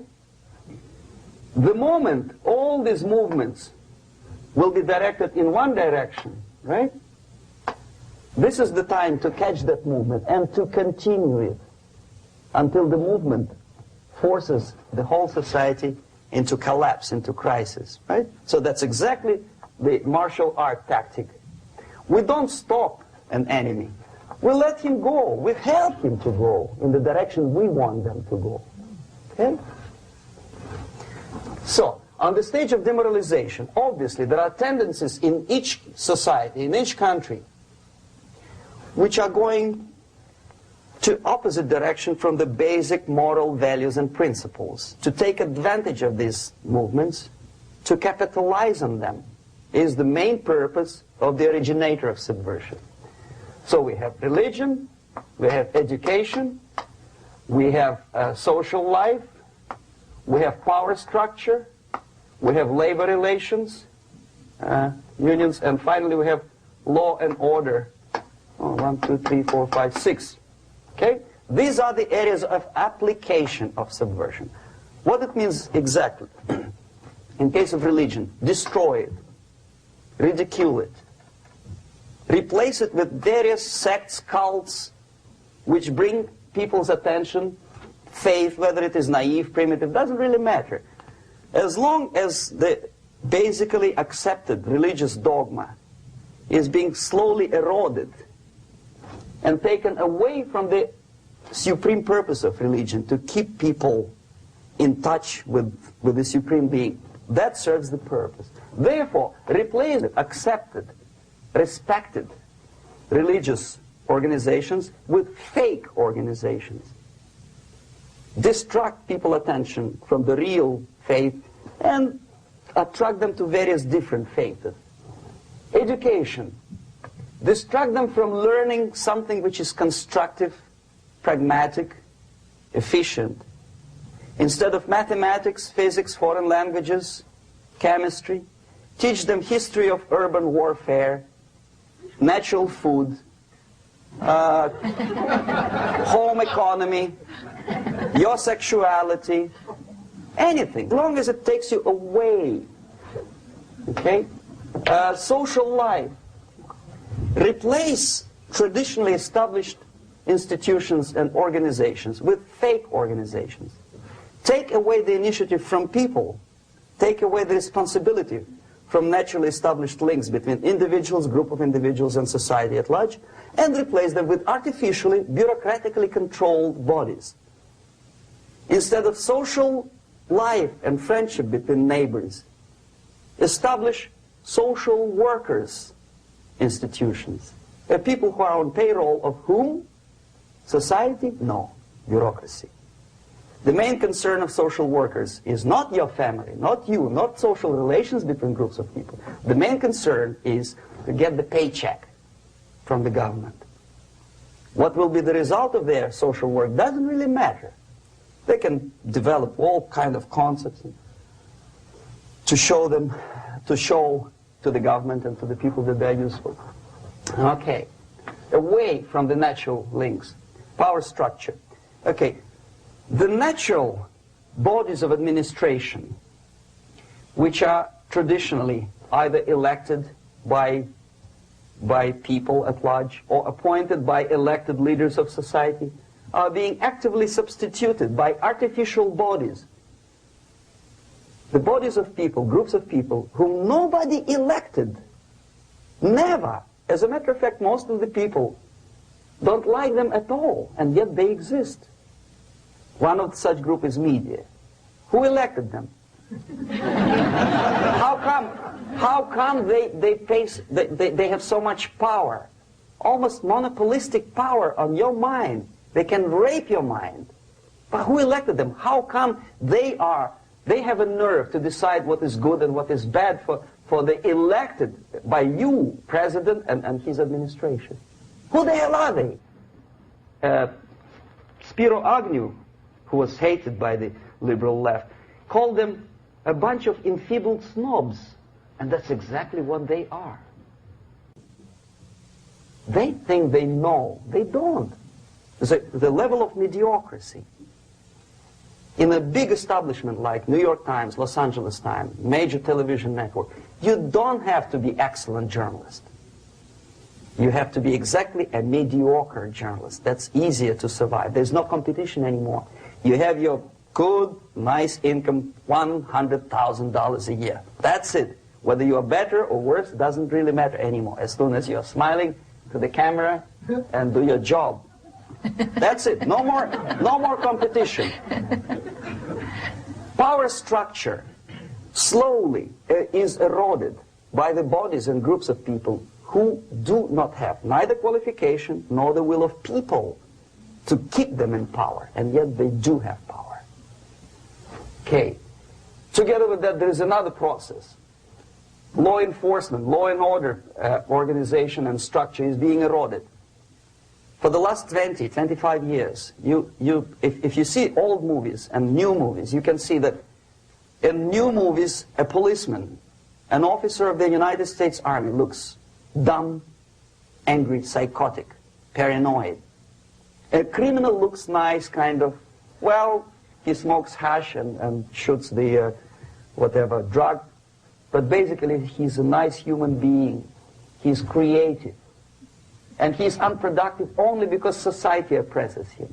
Whereby a general of Pentagon is always, by definition, a dumb, a war maniac. A policeman is a pig, rude policeman. He abuses his power. You know? A generality, generalization like that. The hatred, the mistrust to the people who are supposed to protect you and enforce law and order. Moral relativity. The Angelo Buono process lasted 2 years in Los Angeles. And yet there are still some lawyers who say, look, he's a nice character, as a matter of fact. There was some witness who said, also a criminal, who said, well, he's a nice guy. I asked him one day to burn a house of my enemy, and he wouldn't do it. Nice fella. Erosion. A slow substitution of basic moral principles, whereby a criminal is not a criminal, actually. He's a defendant, even if his guilt is proven. There is still a doubt. To kill or not to kill, to be or not to be. Thou shalt not kill, yes. But this line may not necessarily be applicable to a murderer. Thou shalt not murder. That should be the presumption, not that thou shalt not kill. Okay, labor relations. At this stage, within 15 to 20 years, we destroy the traditionally established links of bargaining between employer and employee. The classical Marxist-Leninist theory of natural exchange of goods. A person A has 5 sacks of grain and person B has 5 pairs of shoes. And the natural exchange without money is when they bargain between each other. And only with the introduction of the third force, C, an entirely third foreign stranger who says, no, don't give him 5 sacks of grain, give it to me, and you give me your 5 pairs of shoes, and I will distribute it accordingly, so that the economy will go. This is the death of natural exchange, and death of natural bargaining. Well, trade unions were established 100 years ago. The objective was to improve working conditions and to protect the rights of workers from those employers who were abusing their right because they had more money. Objectively, at that time, initially, the trade union movement did work. What we see now is that the bargaining process is no longer resulting in the compromise, which is leading objectively to betterment of working conditions and increase of salary. What we see is that after each prolonged strike, the workers lose. Even if they have 10% increase of their salaries, they cannot catch up due to inflation and due to missed time. More than that, millions of people suffer from that strike because economy now is interdependent. It's intertwined like one body.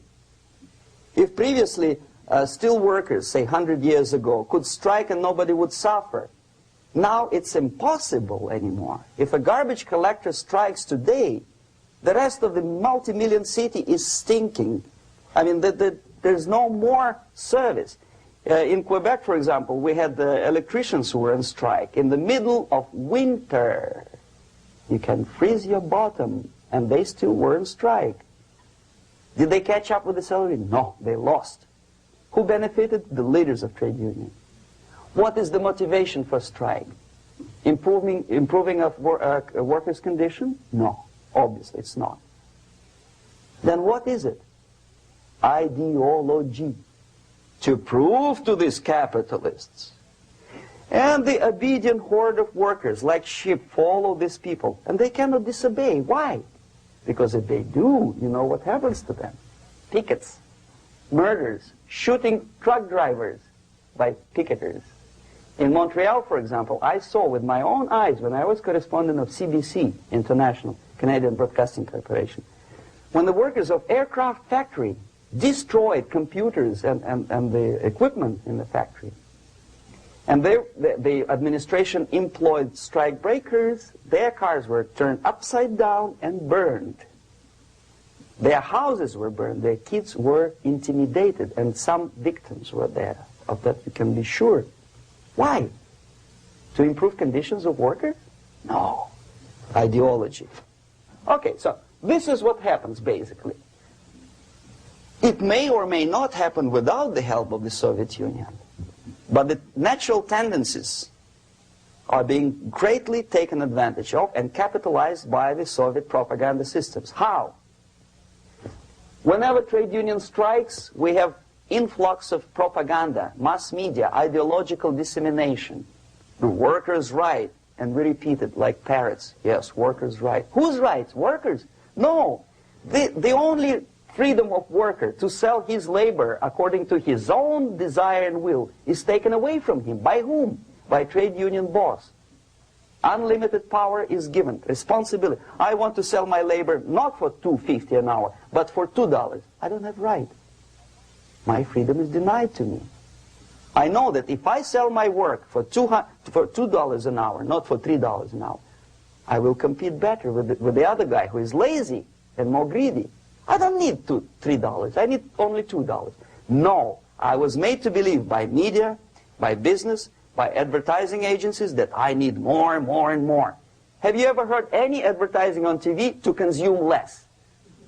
No. No way. Whether you need a six-cylinder car or not, you have to buy it. And hurry up.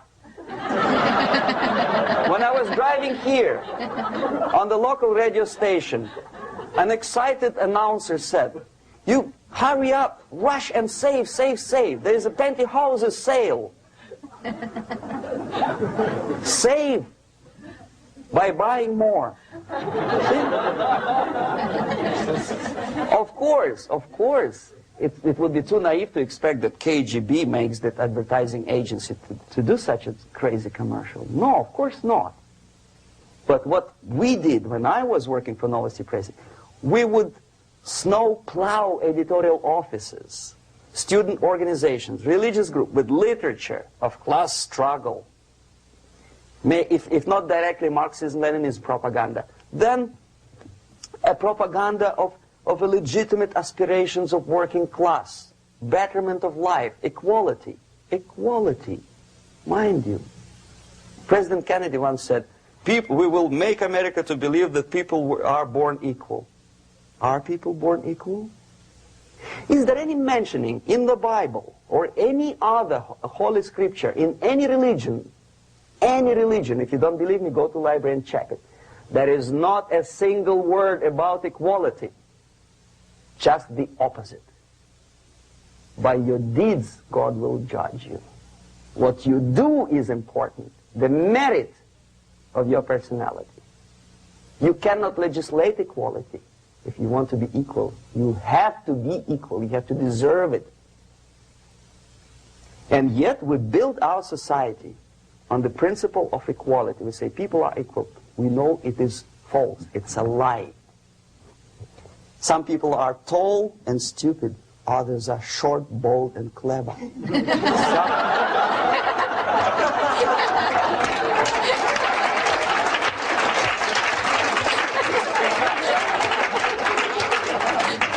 If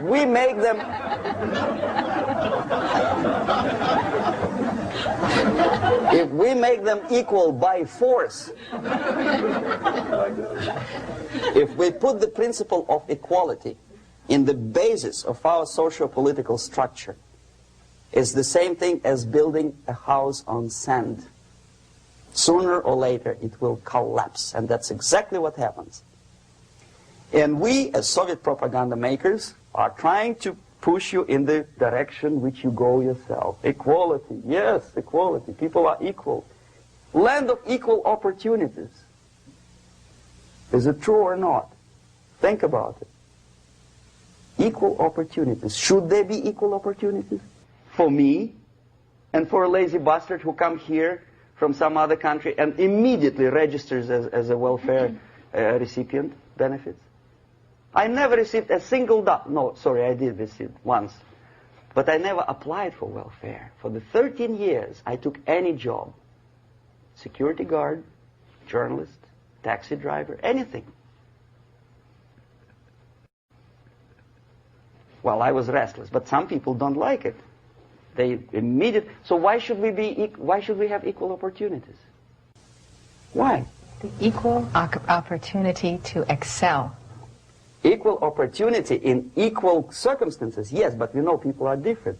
To excel, yes, provided we reach the same level of excellency, perfection, which is hypothetical, distant future. Yes, maybe. But we know perfectly well that even with the best intentions, people could not be equal. Why should we have equality in the, say, legal system? Myself, I'm considering myself a law-abiding citizen, and a person who comes here to rob and shoot, say, the United States administration under Carter imported thousands of Cuban criminals. They were non-criminals, yet they were accepted. Do you think it's fair if myself and my wife from Philippines, who work like a, horse as a lab technician in a hospital, should have the same rights as a criminal from Cuba? Why? And yet we repeat as parrots, equality, equality, equality. And the Soviet propaganda system helps us to believe that equality is something which is desirable. Democracy, as it was established by fathers of this country, of this system in the last century, is not equality. It's the system where different people, unequal people, have a chance to survive and help each other in constant competition, in constant perfection, not in equality, which is superimposed from a godfather or nice person in Washington, D.C. And the absolute equality exists in Soviet Union, quote-unquote equality. Everybody is equal in dirt, except some people are more equal than the others in Politburo. So, the moment you bring a country to the point of almost total demoralization, when nothing works anymore, when you are not sure whether it is right or wrong, good and bad, but there's no division between evil and good, when even the leaders of church sometimes say, well, violence for the sake of justice, especially social justice, is justified in countries like Nicaragua, El Salvador, well, maybe Rhodesia, and we listen to them and say, yeah, probably it's true. Is it true? No, it is not true. Violence is not justified, especially for the sake of quote-unquote social justice introduced by Marxist-Leninists, that is my former colleagues from Novosti Press Agency. Okay, so we reached that point. The next step is destabilization.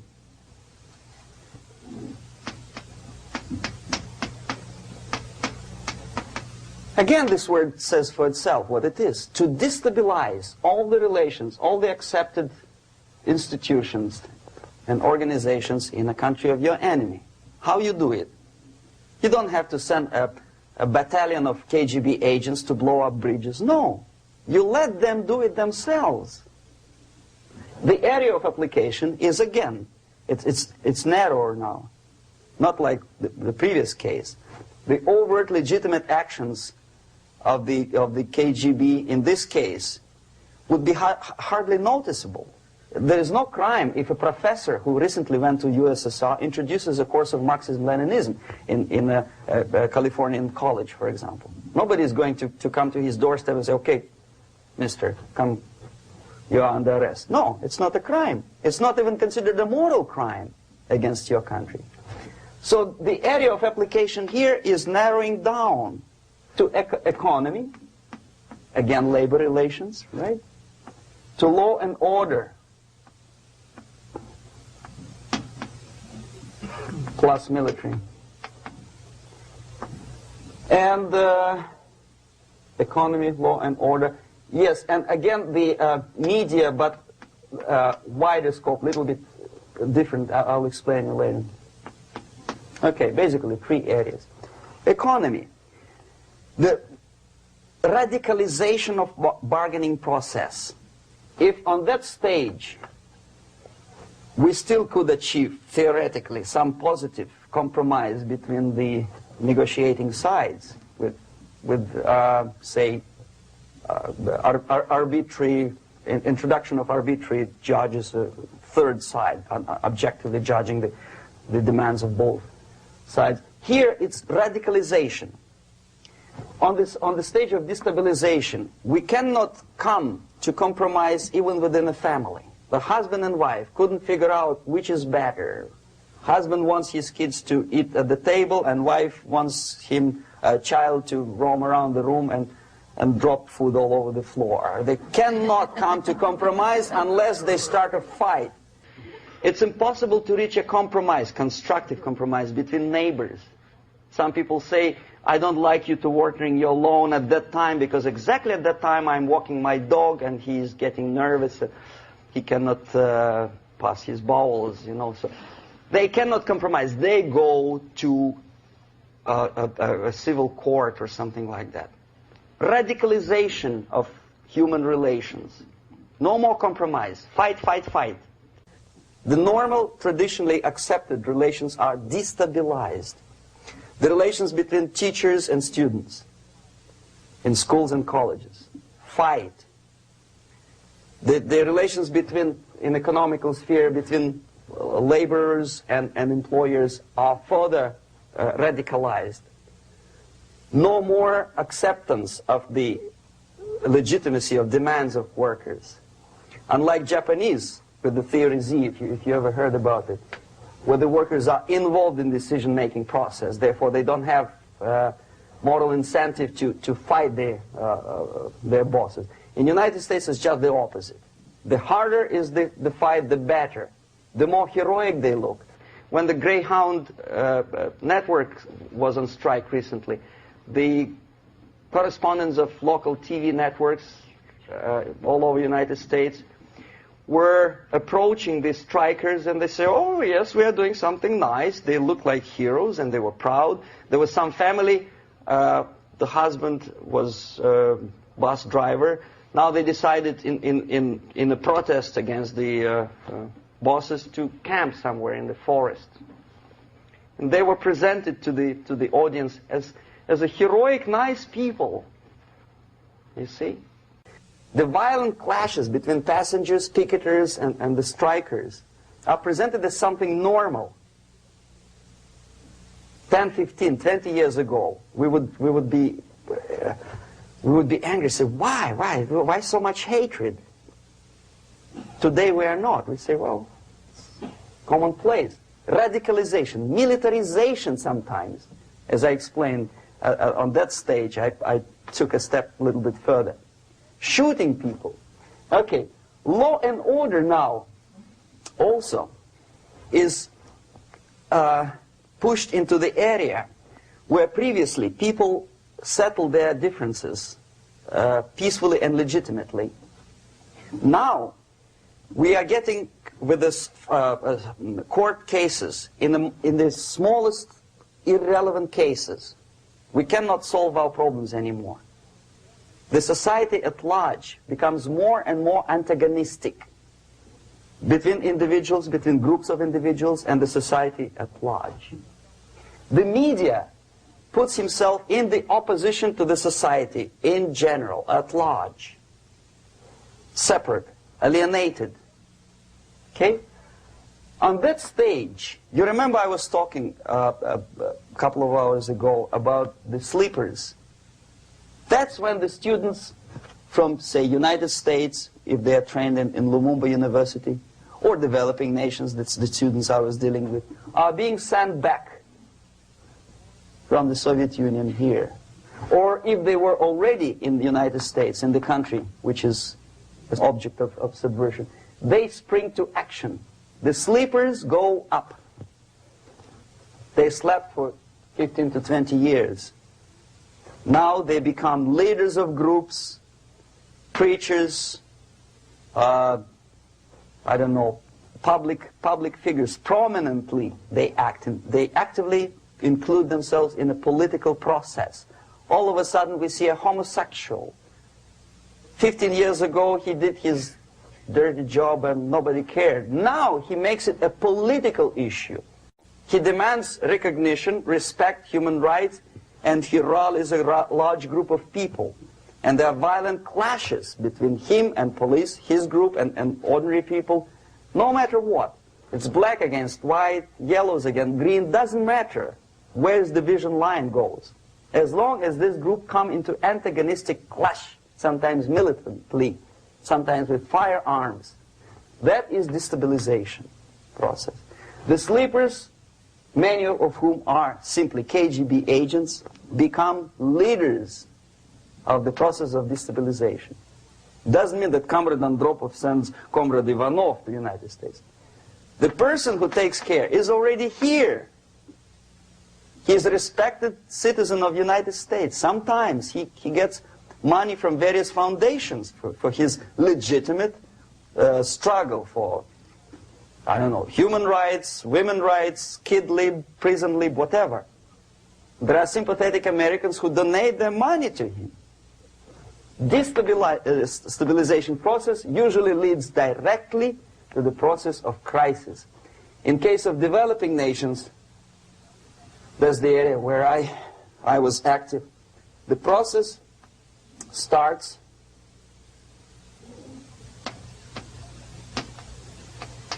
when the legitimate bodies of power, the social structure collapse. It cannot function anymore. So instead, we have artificial body injected into society, such as non-elected committees. You remember I was talking about them here. Social workers who are not elected by people, media who are self-appointed rulers of your opinion, some strange groups which claim that they know how to lead society forward. They don't usually. All they care is how to collect donations and sell their own concocted ideology, mixture of religion and ideology. Here, we have all this artificial body claiming power. If the power is denied to them, they take it by force. In case of Iran, for example, all of a sudden we have revolutionary committees. What kind of revolution? There was no revolution yet, and yet they had the committees. They were taking power of judgment. They had the power of execution, they had the power of legislation, and that they had the power of judicial. All of them combined in one person, who is half-baked intellectual, sometimes graduated from Harvard University or Berkeley. He comes back to his country and he thinks that he knows the answer to all the social, economical problems. Okay? Crisis is when society cannot function any more productively. It collapses, obviously. That's the word for crisis. So therefore, the population at large is looking for a savior. The religious groups are expecting a Messiah to come. The workers say, we have family to feed. Let's have a strong government, maybe socialist government, centralized. When somebody put the employers on their place and let us work. We are sick and tired of going to strike and missing overtime and all that stuff. We need some strong man, strong government, a leader, a savior is needed. Population is sick and tired already. And here we are. We have a savior. Either a foreign nation comes in, or the local group of leftists, Marxists, no matter what they call themselves, Sandinista, a reverend or some sort, Bishop Muzureva, like in Zimbabwe, doesn't matter. A savior comes and says, I will lead you. So we have two alternatives here. Civil war and invasion. Okay? See how it goes? Civil war, we know what it is. Lebanon is the best example. The civil war, which was artificially implanted in Lebanon by injection of force of PLO, Palestinian Liberation Organization. Invasion we have in many other countries like Afghanistan, name any East European country, it was invaded by the Soviet army.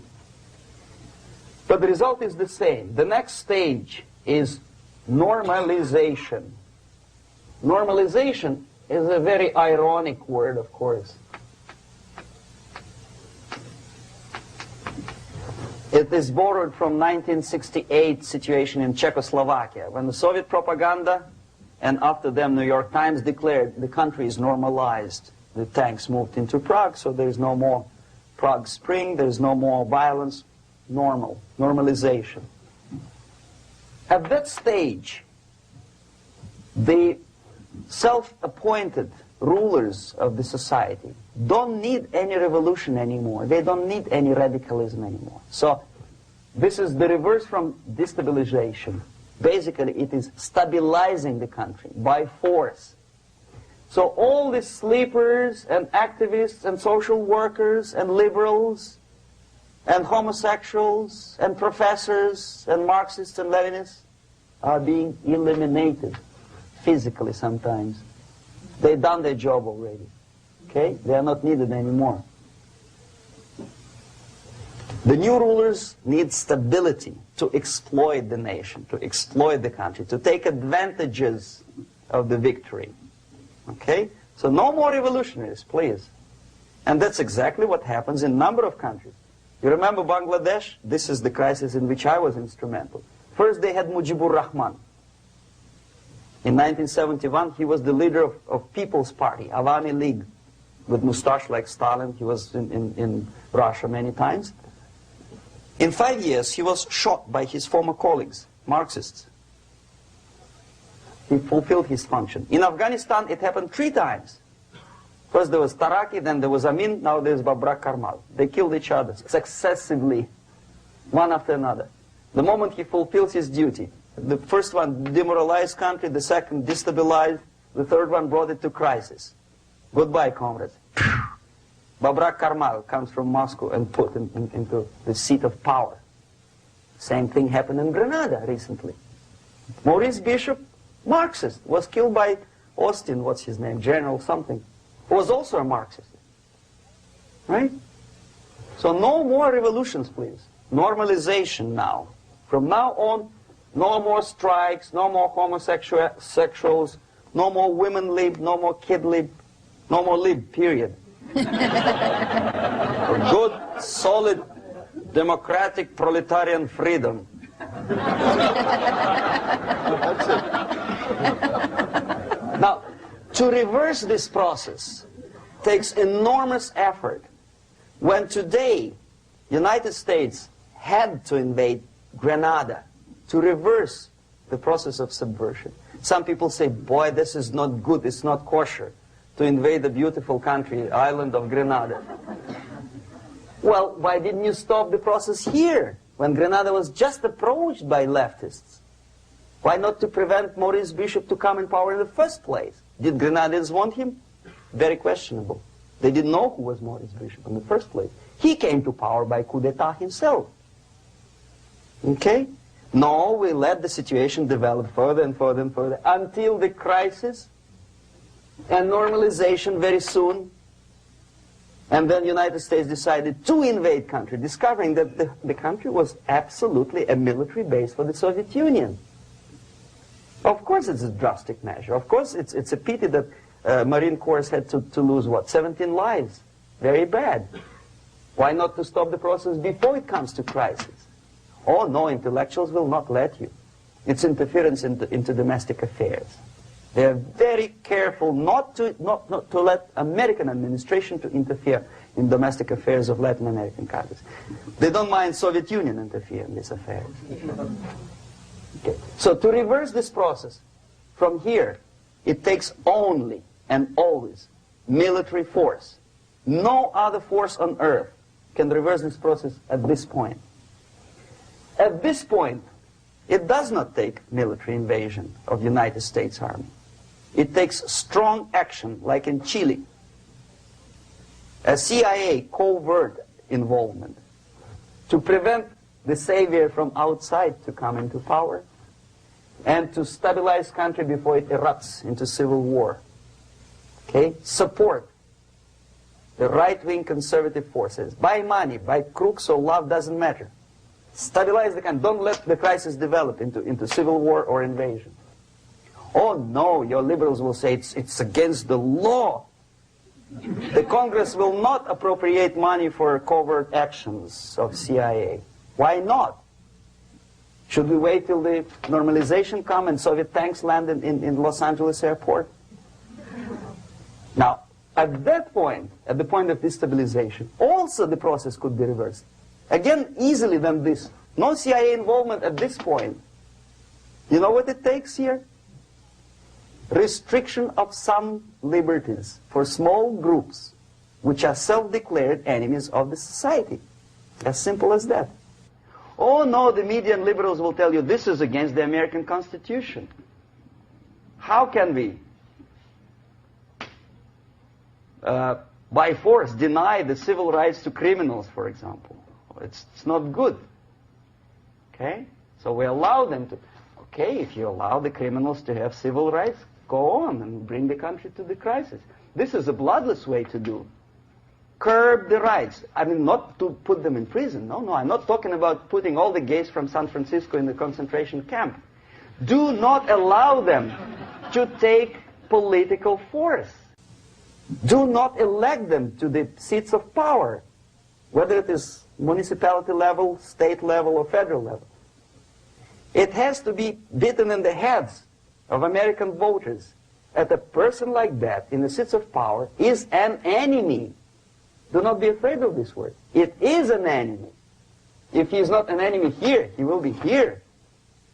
Later on, he will be shot, of course. But at this point, he is an enemy. Okay? You are doing great service by denying him a right to capitalize on his own crazy ideas and become a powerful man, a man who uses the seat of power. Restriction of certain freedoms and permissiveness at that point would prevent sliding into crisis and probably will return the process of destabilization. To curb unlimited power, monopolistic power of trade unions, here, at that point, would save economy from collapsing. To introduce a law to stop private companies of raping public opinion's mind in the direction of consumerism. No company must have a right to force you into buying more unless you want it.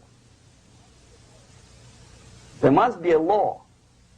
You want to advertise your car? Okay. But not a single mentioning of buying it now and saving money. It must be against the law to force people to consume more. Self-restraint. Previously, before this process started, the self-restraint was a business of church, religion. Because our preachers, the fathers of church, would tell us, material values are good, but it's not the prime function of human being. Because you have to live with something. Obviously, the design for our life is not to consume more deodorants. There must be something greater. If such a complicated instrument as human body was created, obviously there must be some higher purpose for that. And it's very easy to avoid destabilization by denying the greedy companies one little freedom, one little liberty, forcing you into turning yourself into processors of unwanted products and goods. They turn you into machines, like the worm who there's inlet and outlet. So, and how long an average appliance lasts these days? Less than a year. Why? Where's workmanship? Well, we want you to buy more. Okay. Destabilization process could be easily overcome if, as I say, the society, by its own will or after persuasion by the leaders, will come to the idea of self-restraint. It's so hard we want to consume more, but you have to. Unless you will come to this stage, when, as we say in Russia, if Sahara Desert ever becomes a communist state, there will be shortage of sand. So you have to curb your... you have to curb your expectations at this point before it's too late. But no, we don't want to do it. Demoralization process. Again, it's the easiest thing to reverse. First of all, by restricting import of propaganda. The easiest thing to do. Unlimited, unrestrained import of Soviet literature, Soviet journalists, giving Soviet propaganda and ideological agitators equal time on American TV networks. It has to be stopped. And it's easy. They won't be offended, mind you. As a matter of fact, they will respect America more. But when my former colleague Vladimir Posner appears on Nightline, and Ted Koppel asks him, well, Vladimir, what do you think about this? And what can he think? He is an instrument of propaganda. He thinks what Comrade Andropov tells him to think. He's just a nice, articulate mouthpiece of the Soviet subversion system. And Ted Koppel makes you believe that my friend Vladimir Posner thinks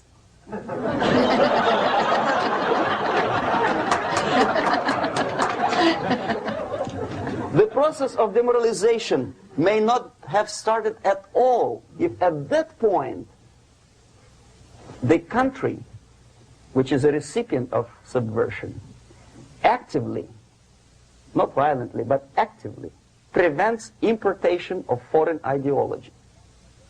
I don't want America to follow the pattern of ancient Japan. You don't have to shoot every foreigner when it approaches the sacred borders of the United States. But when he offers you a junk in the disguise of very shiny something, you have to tell him, no, we have our own junk.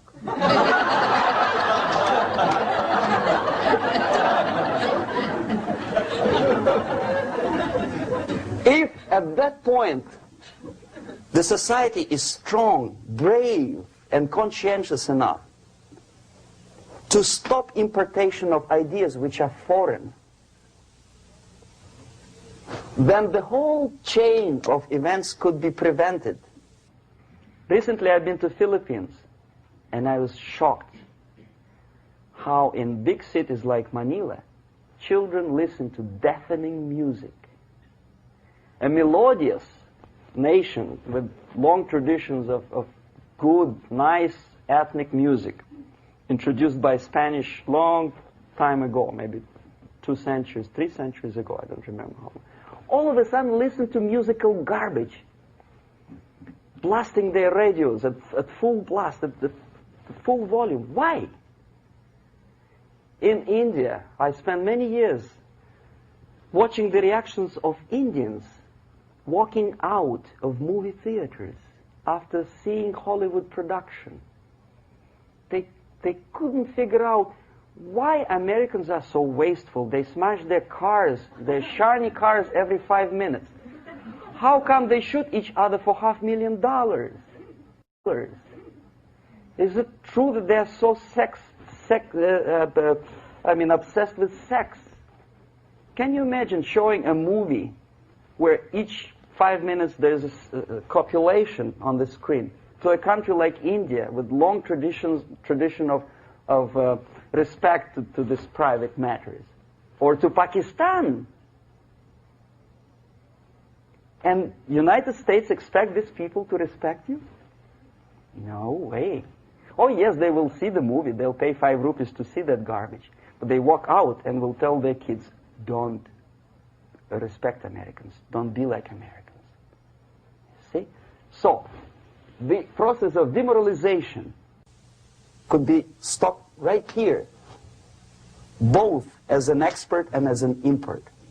And that takes one step, one very important thing to do. You don't have to expel all the KGB agents from Washington, D.C. The most difficult and at the same time the simplest answer to the subversion is to start it here and even before,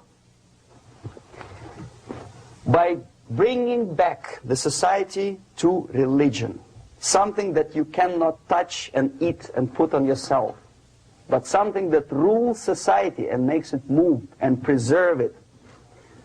A Soviet scientist, Shafarevich, who has nothing to do with religion, he is a computer scientist, did a very intensive research on the history of socialist countries.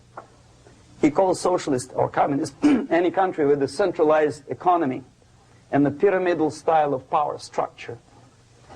And he discovered, actually he didn't discover it, he just brought to attention of his readers, that civilizations like Mohenjo-Daro in the river Indus area, like Egypt, like Maya, Incas, like Babylonian culture, collapsed and disappeared from the surface of Earth. The moment they lost religion, as simple as that, they disintegrated. Nobody remembers about them anymore. Well, distantly. So, the ideas are moving society and keeping mankind as a society of human beings, intelligent, moral agents of God. The facts, the truth, the exact knowledge may not. All the sophisticated technology and computers will not prevent society from disintegrating and eventually dying out. Have you ever met a person who would sacrifice his life, freedom, for the truth like that? This is truth. I never met a person who said, this is truth and I'm ready to shoot me. To defend the truth. Right? But millions sacrifice their life, freedom, comfort, everything for things like God, like Jesus Christ. It's an honor. Some martyrs in the Soviet concentration camp died. And they died in peace, unlike those who shouted, "Long live Stalin," knowing perfectly well that he may not live long. Something which is not material moves society and helps it to survive. And the other way around, the moment we turn into 2 by 2 is 4 and make it a guiding principle of our life, our existence, we die. Even though this is true, and this we cannot prove. We only can feel and have faith in it. So the answer to ideological subversion, strangely enough, is very simple. You don't have to shoot people, you don't have to aim missiles and Pershings and cruise missiles at Andropov's headquarters. You simply have to have faith and prevent subversion. In other words, not to be a victim of subversion. Don't try to be a person who in judo is trying to smash your enemy and being caught by your hand. Don't strike like that. Strike with the power of your spirit and moral superiority. If you don't have that power, it's high time to develop it. And that's the only answer. That's it. Thank you.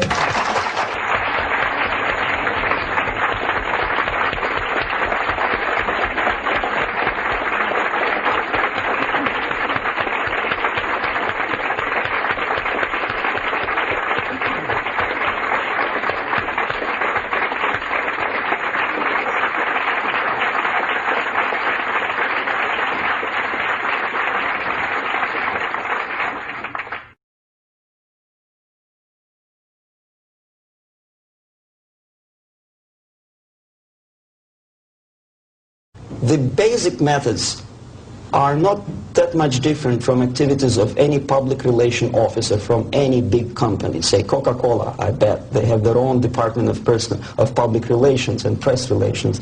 But the ultimate goal, the ultimate purpose is different. If Coca-Cola wants to make profit and to sell more Coca-Cola to nations of the world, the Soviet Union, the ultimate purpose of the Soviet system is not to sell anything, least of all ideology, is to destroy the civilization on which the affluence and freedom based, and replace it with a system of total control over life of human beings, the system of total exploitation. That's the ultimate purpose.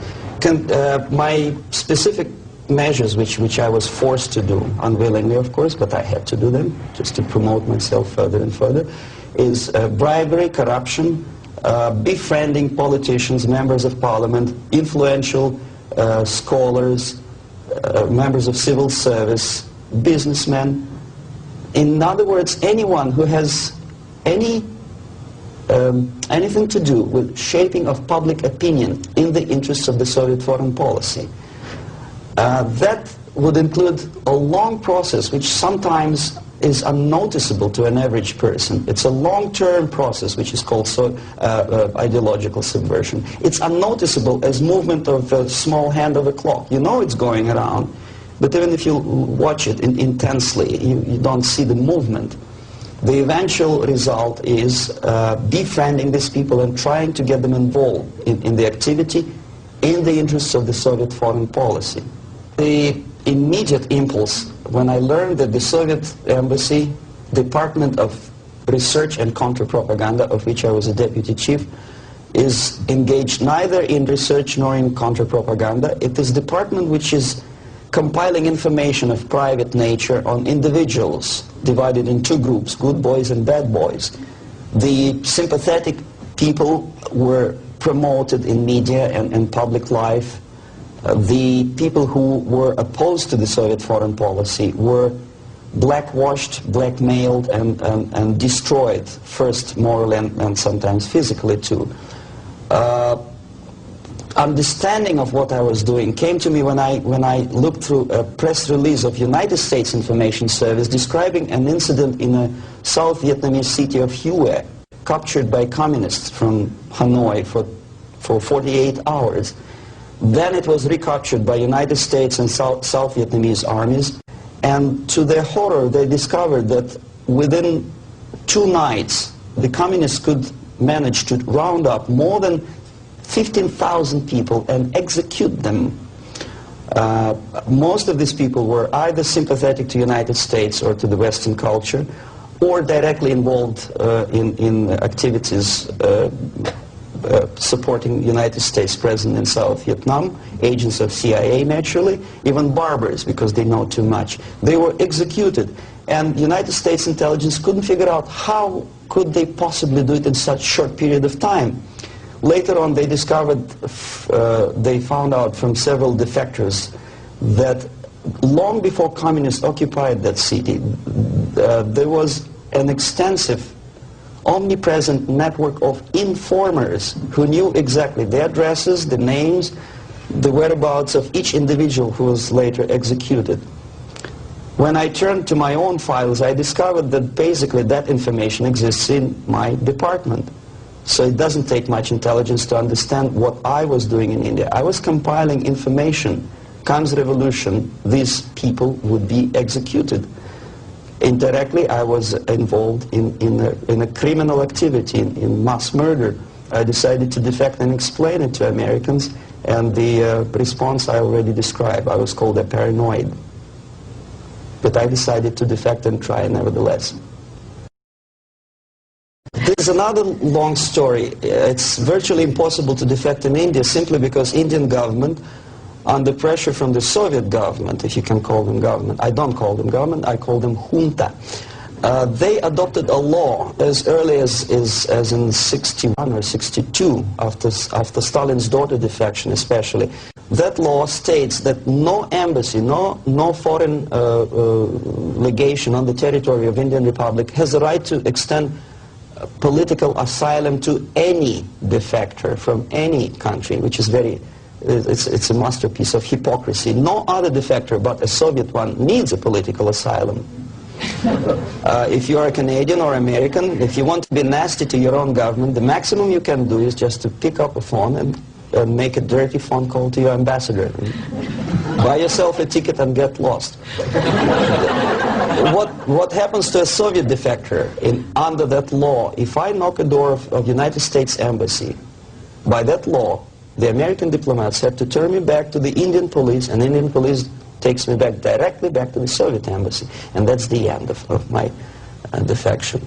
So knowing that perfectly well and having contacts both with Indian police and American media corps, I understood that the only way for me was to disappear for a while, and the best way I discovered was to mix with a group of hippies.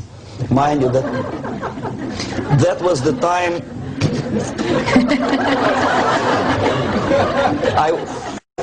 I was 13 years younger, so I looked slightly different, of course. I studied so-called counterculture in India. Sometimes good, sincere young people who wanted to study Oriental mysticism and culture and religion, but most of them were simply easygoing individuals who were delighted with exotic life and the easiness with which they can purchase hashish and other drugs in India. And sometimes they traveled Indian subcontinent without any identification papers. So the best way to escape detection was to mix with the group of hippies and travel in India until the campaign in the media and in the police search will subside. All the newspapers in India carried my picture and announcement of the police that anyone coming forward with information about my whereabouts would receive 5,000 or 2,000 rupees. Knowing that perfectly well, I just walked India barefoot with beads and blue jeans, smoking hash and enjoying life. Until I found sympathetic journalists who smuggled me from India to Greece. Mind you, that was a military dictatorship at that time. Then only I approached American CIA, and they helped me to land in Canada as a legit, ordinary immigrant. So now I'm a Canadian citizen, as you can see from my patriotic tie. Canada is a kind of middle of the road country where there are so many various ethnic groups that another strange character who speaks both Russian and English and two Oriental languages, I didn't have any problem fitting into academic circles, and first being just a student at the University of Toronto, and later a producer with the Canadian Broadcasting Corporation.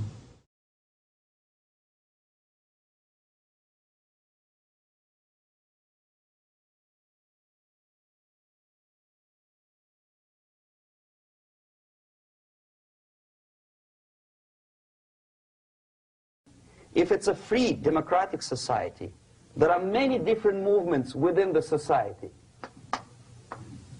There are obviously, in every society, there are people who are against this society. They may be simple criminals, ideologically in disagreement with the state policy, conscientious enemies, simply psychotic personalities who are against anything. Right? All these movements will be directed in one direction. Right?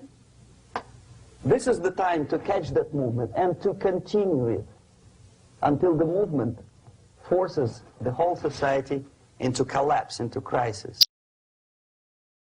We don't stop an enemy. We let him go. We help him to go in the direction we want them to go. Okay? Obviously, there are tendencies in each society, in each country, which are going to opposite direction from the basic moral values and principles. To take advantage of these movements, to capitalize on them, is the main purpose of the originator of subversion. So we have religion, we have education, we have social life, we have power structure, we have labor relations, unions, and finally we have law and order. 1, 2, 3, 4, 5, 6. Okay? These are the areas of application of subversion. What it means exactly, in case of religion, destroy it, ridicule it, replace it with various sects, cults, which bring people's attention, faith, whether it is naive, primitive, doesn't really matter. As long as the basically accepted religious dogma is being slowly eroded. Education. Distract them from learning something which is constructive, pragmatic. Teach them history of urban warfare, natural food, home economy, your sexuality,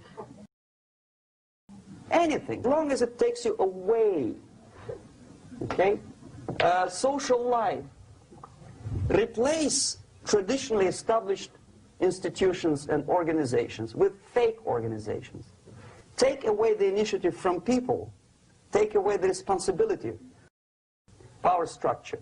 Okay, the natural bodies of administration, which are traditionally either elected by people at large or appointed by elected leaders of society, are being actively substituted by artificial bodies. The bodies of people, groups of people, whom nobody elected. Never. As a matter of fact, most of the people don't like them at all, and yet they exist. Do not have neither qualification nor the will of people to keep them in power, and yet they do have power. Okay. Together with that, there is another process. Law enforcement, law and order organization and structure is being eroded. For the last 20, 25 years, if you see old movies and new movies, you can see that a policeman, an officer of the United States Army, looks dumb, angry, psychotic, paranoid. A criminal looks nice, and he's unproductive only because society oppresses him. A policeman is a pig, rude policeman. He abuses his power. No? A generalization like that. The hatred, the mistrust to the people who are supposed to protect you and enforce law and order. Moral relativity. Okay, labor relations. At this stage, within 15 to 20 years, we destroy the traditionally established links of bargaining between employer and employee. Millions of people suffer from that strike because economy now is interdependent. It's intertwined like one body. What is the motivation for strike? Improving of workers' condition? No, obviously it's not. Then what is it? Ideology. To prove to these capitalists. And the obedient horde of workers, like sheep, follow these people. And they cannot disobey. Why? Because if they do, you know what happens to them? Pickets. Whenever trade union strikes, we have influx of propaganda, mass media, ideological dissemination. The workers' right. And we repeat it like parrots. Yes, workers' right. To reverse this process, do not elect them to the seats of power, whether it is municipality level, state level, or federal level. It has to be beaten in the heads of American voters that a person like that in the seats of power is an enemy. Do not be afraid of this word. It is an enemy. Strike with the power of spirit and moral superiority. If you don't have that power, it's high time to develop it. And that's the only answer. That's it. Thank you.